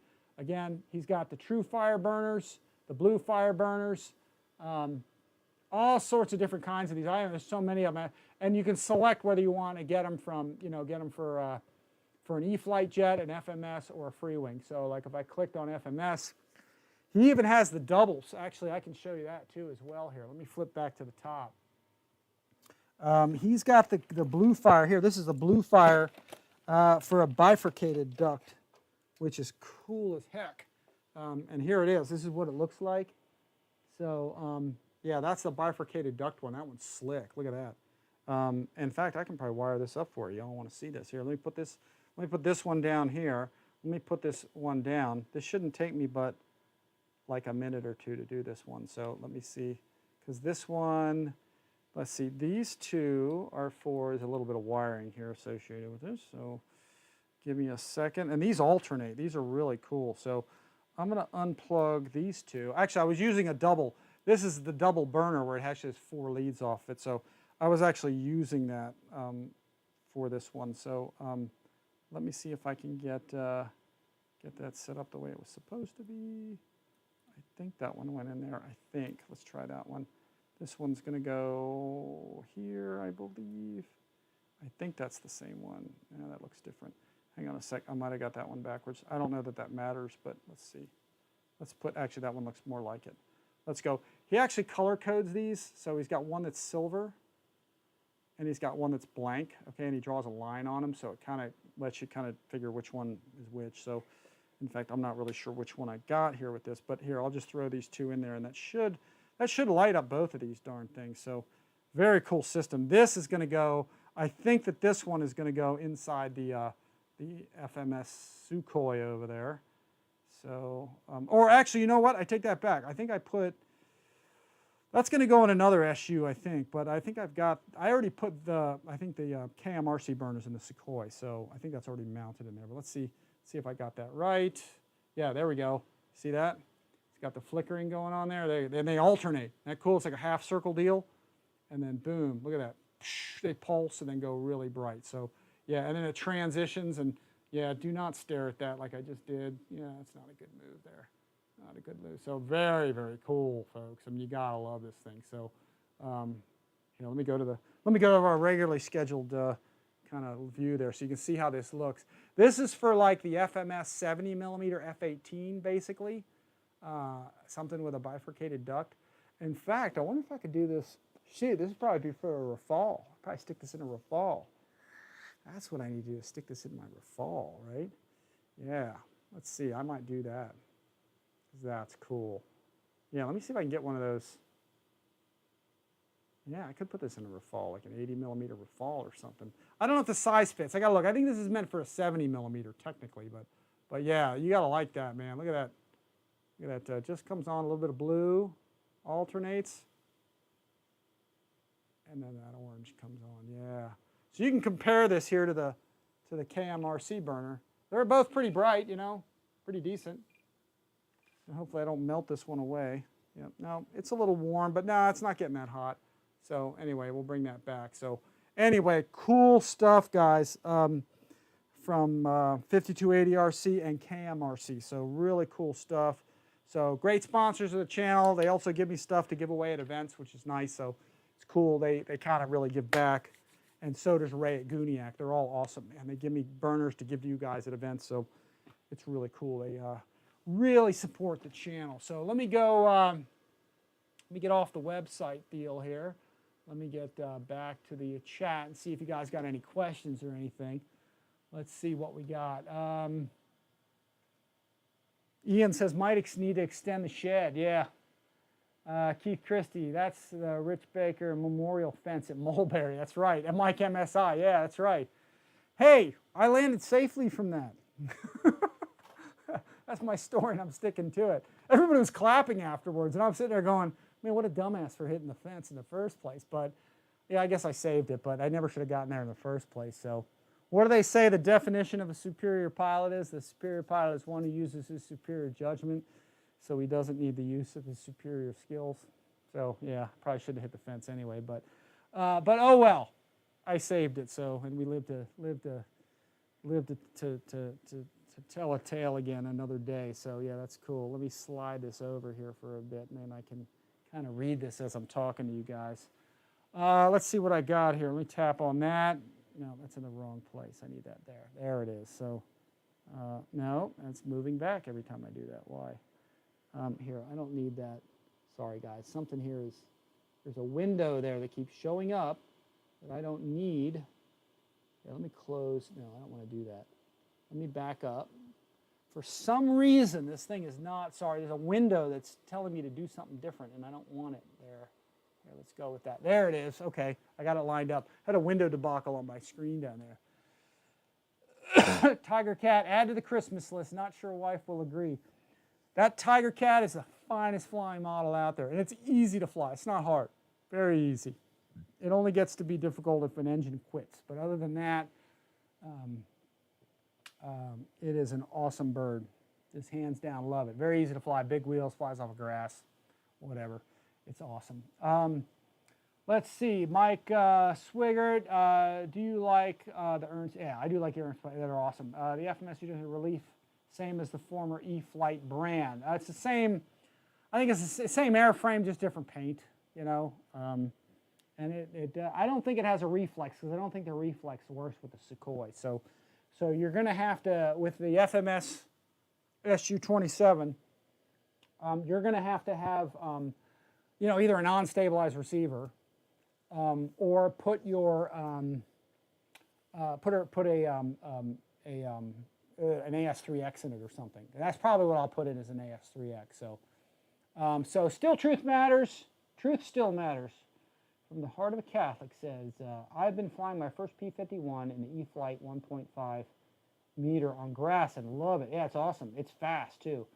Is the FMS 1700 better plane than the E-Flight 1?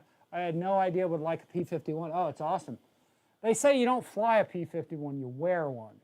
That's what the guys that fly the full scale say. So, but the 1700 millimeter P-51 is bigger, okay? It flies bigger. It flies maybe more scale, bulkier. The wheels are bigger, the landing gear. I mean, it's all bigger. They're both very comparable. The E-Flight 1.5 meter is definitely faster, okay? It's a speedier plane. And it's almost as big, so it's kind of a wash, you know, what you like. Definitely the 1.5 meter is a newer design, so it's a cleaner design, newer, whereas the FMS, a little older technology, but I still fly my red tail everywhere. In fact, I'll tell you, that red tail Mustang video probably is the single best video I think I've probably ever made.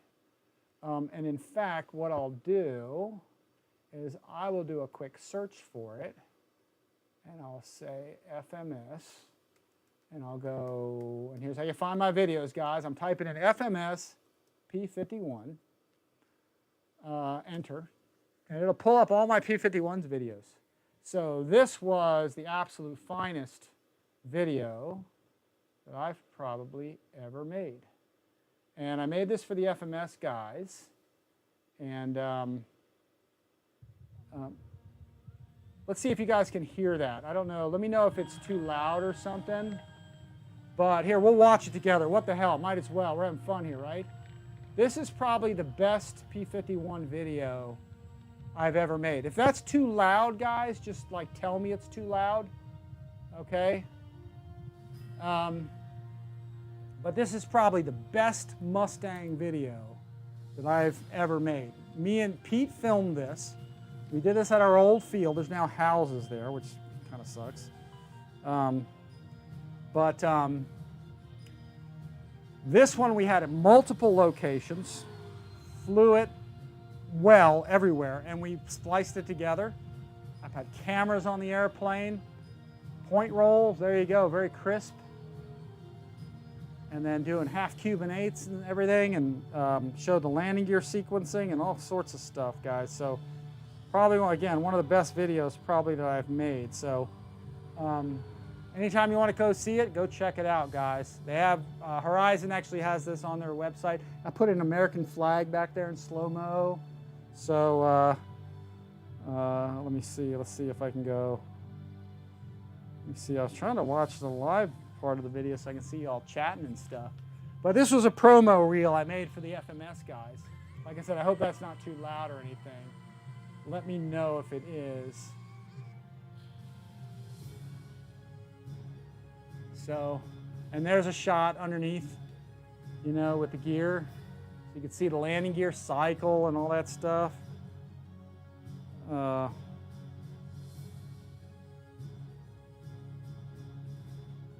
But very, very cool. I'm trying to get y'all's comments, but I can't see the comments. Not able to see them, so I don't know why it's not letting me pick my own video out of my phone.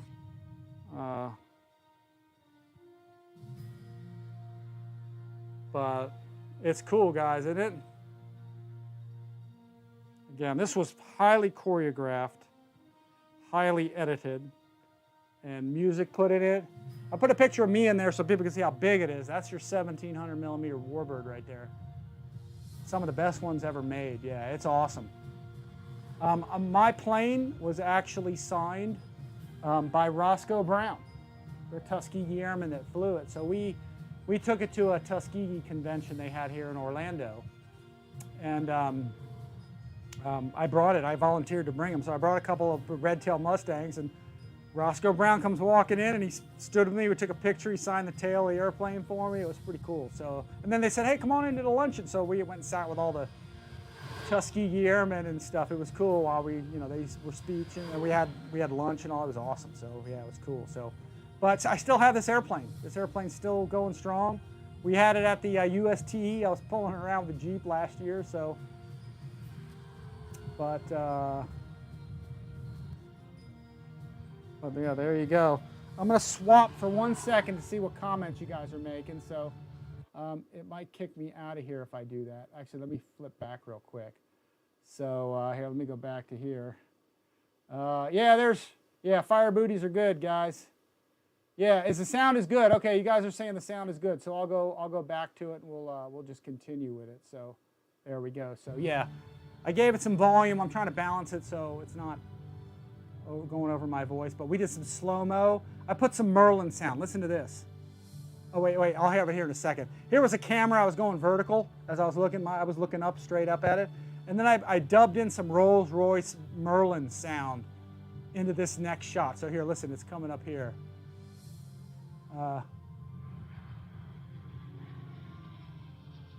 So again, highly choreographed. Now this one, I was way, way, way out there. Pete was zoomed in tight, and you can see he had to back out, and he followed it. This is what an ace marksman of a photographer or video guy Pete is, because man, he followed stuff like you wouldn't believe. And since it was a review, I realized after doing this part that I forgot to show a landing. So I was like, ah, crap. So I quickly got one of my landings and just kind of put it in here at the end so you could see it coming in hot, doing a nice wheel landing, and throwing the flaps up, and that would settle down. A beautiful flying model. So if you guys want to get one of these red tail 1700s, this was FMS's flagship for the longest time. It probably still kind of is. The Tiger Cat kind of probably took that over, but they're all 1700s. So they're all the big, bad, awesome planes coming from FMS. So, but yeah, this was my highly choreographed.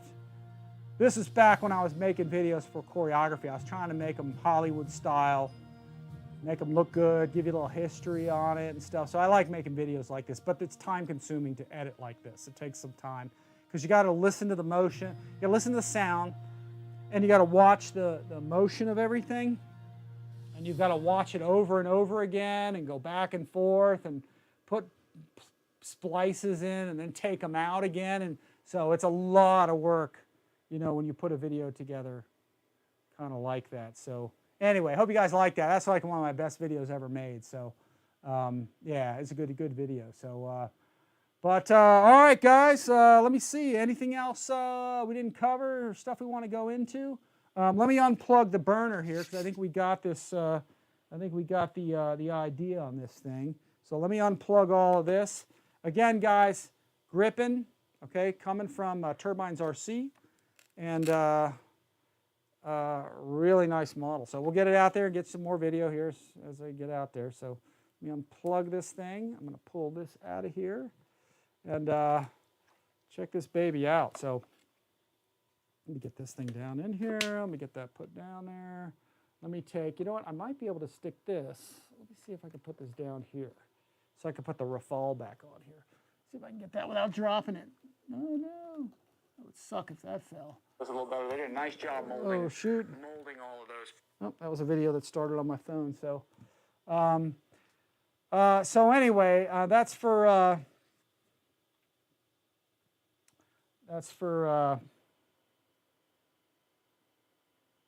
Truth Still Matters. The Mustang is awesome. If you want to get that 1700 red tail, it is awesome.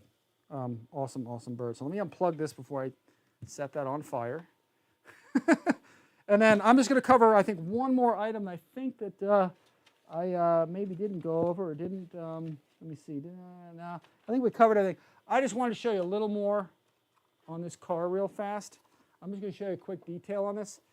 This is how nice of a model this darn thing is. It is so cool. I put a sticker on there. It comes with stickers to put on. I'm going to do a fuller review on this later.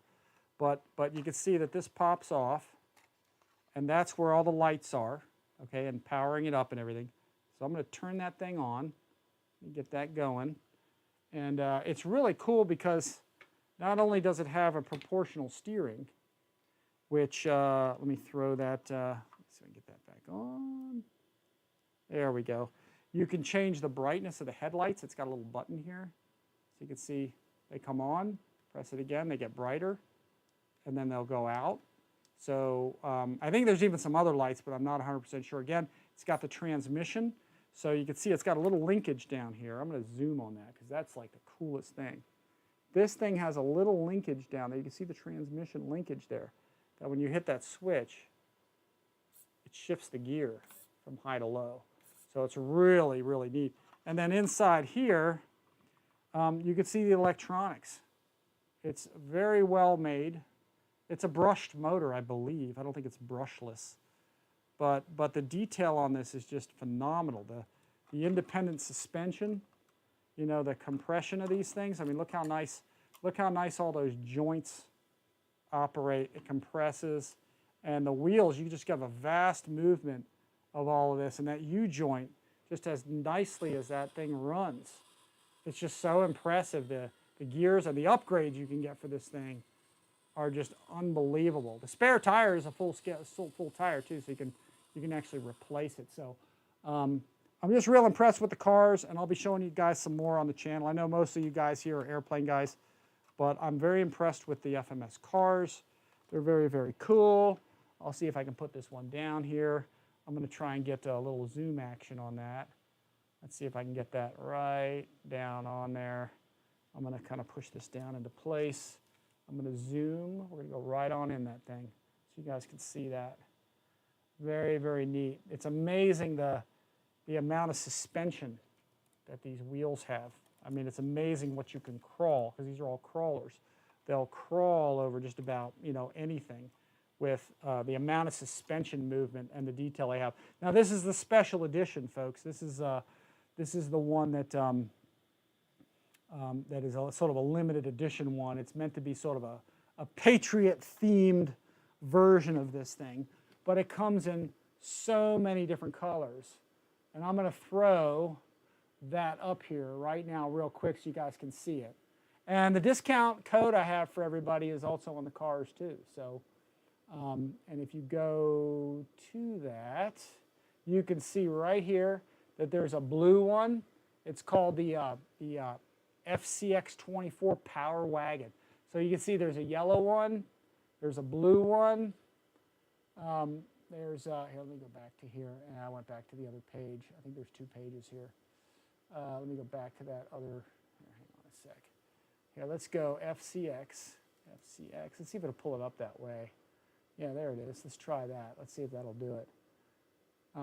You can get a spare remote. There's a yellow one. Where's the blue one? Oh, maybe it's, oh, you know what? I think it's under, is it Fair RC? I think it's Fair RC. Let's see. Let's go to Cars and Trucks.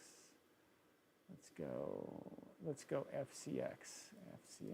Let's see if that'll pull it up that way.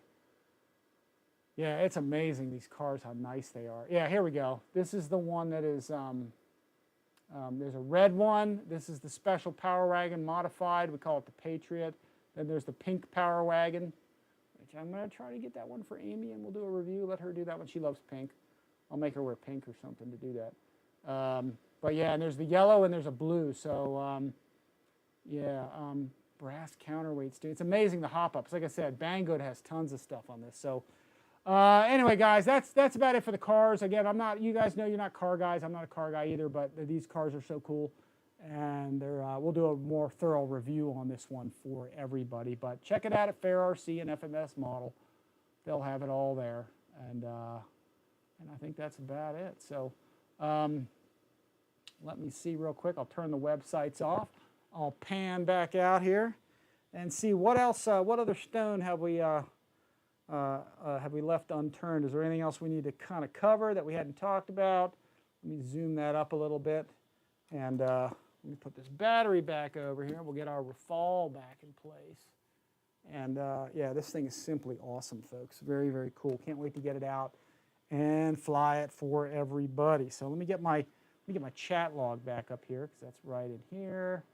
Get that where it needs to be. Let me see if you guys got got anything happening. So let me see the chat log so I can see that on my screen there.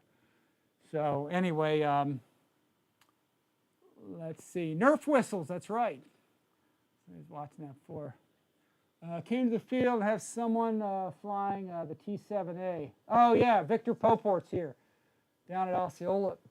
Rich just came from the field and have an awesome time flying the T-7A. He's flying that X-Fly T-7A.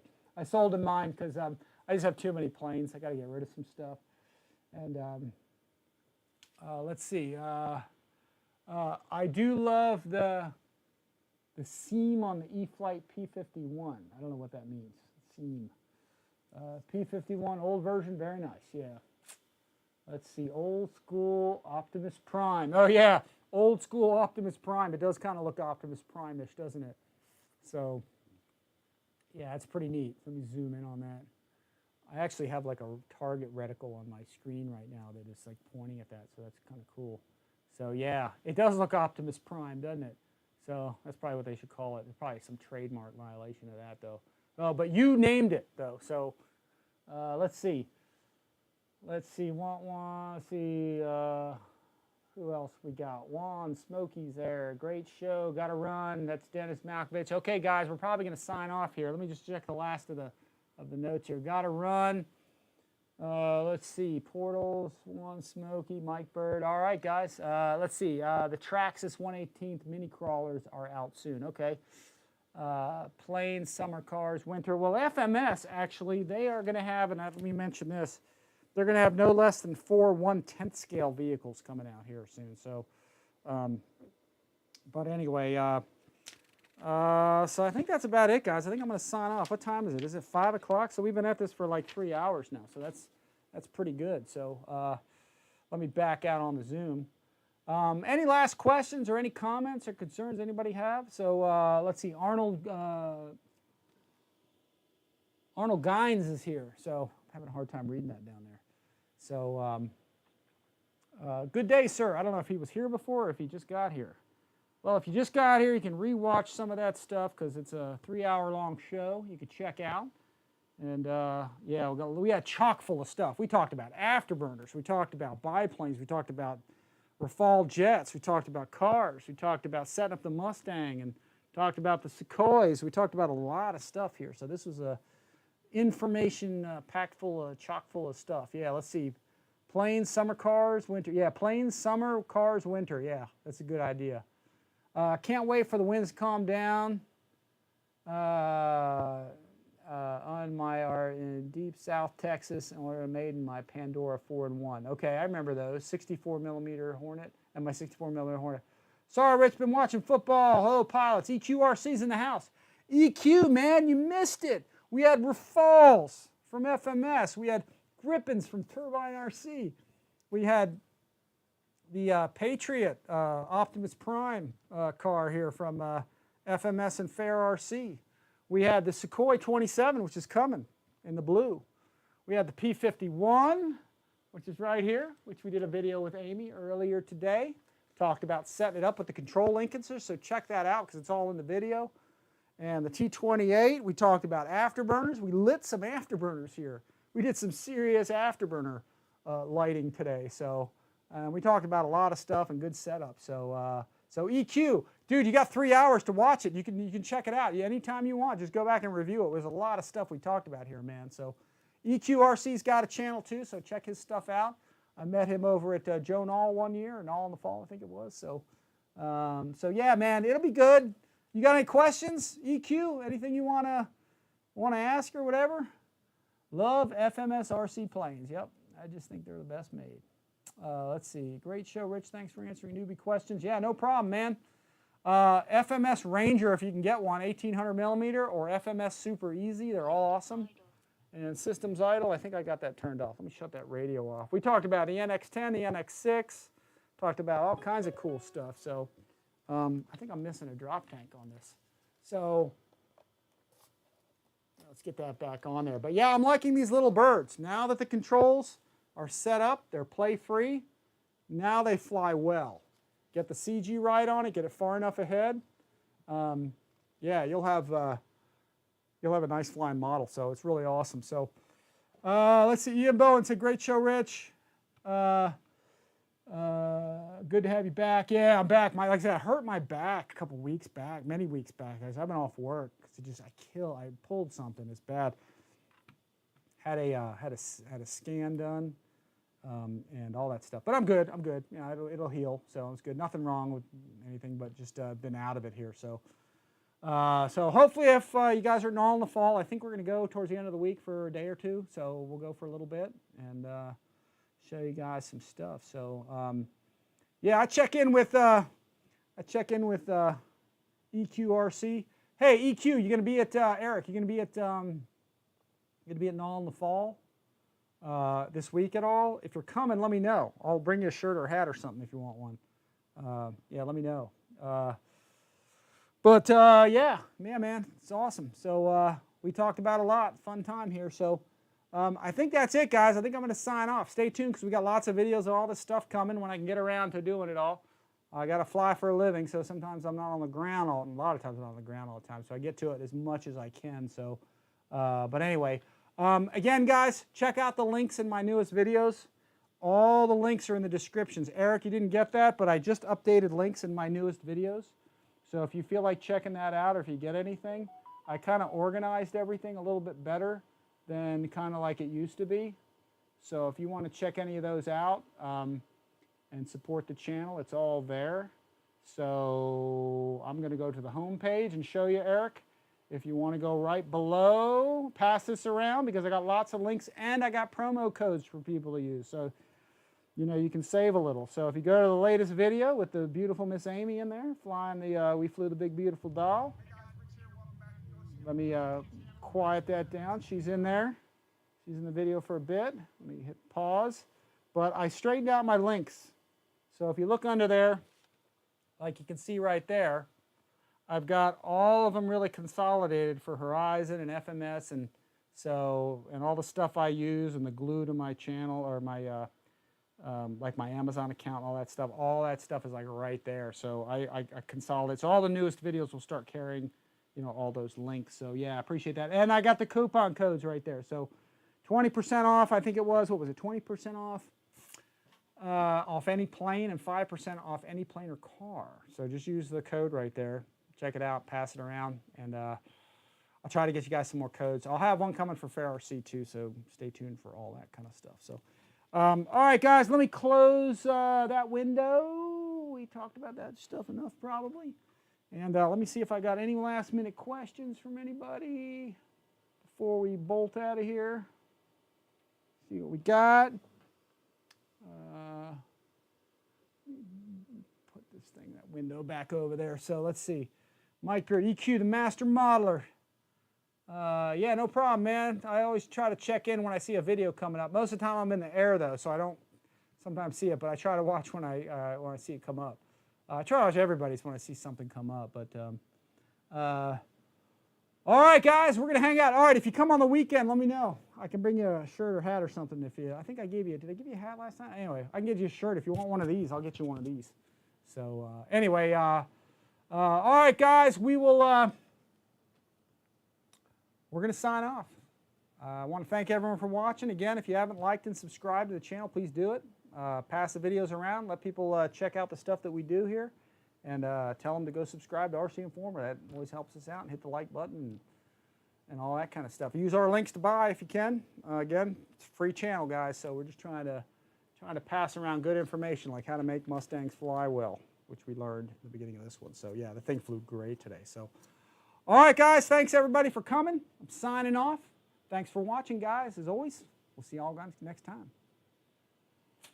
Kill it. Later.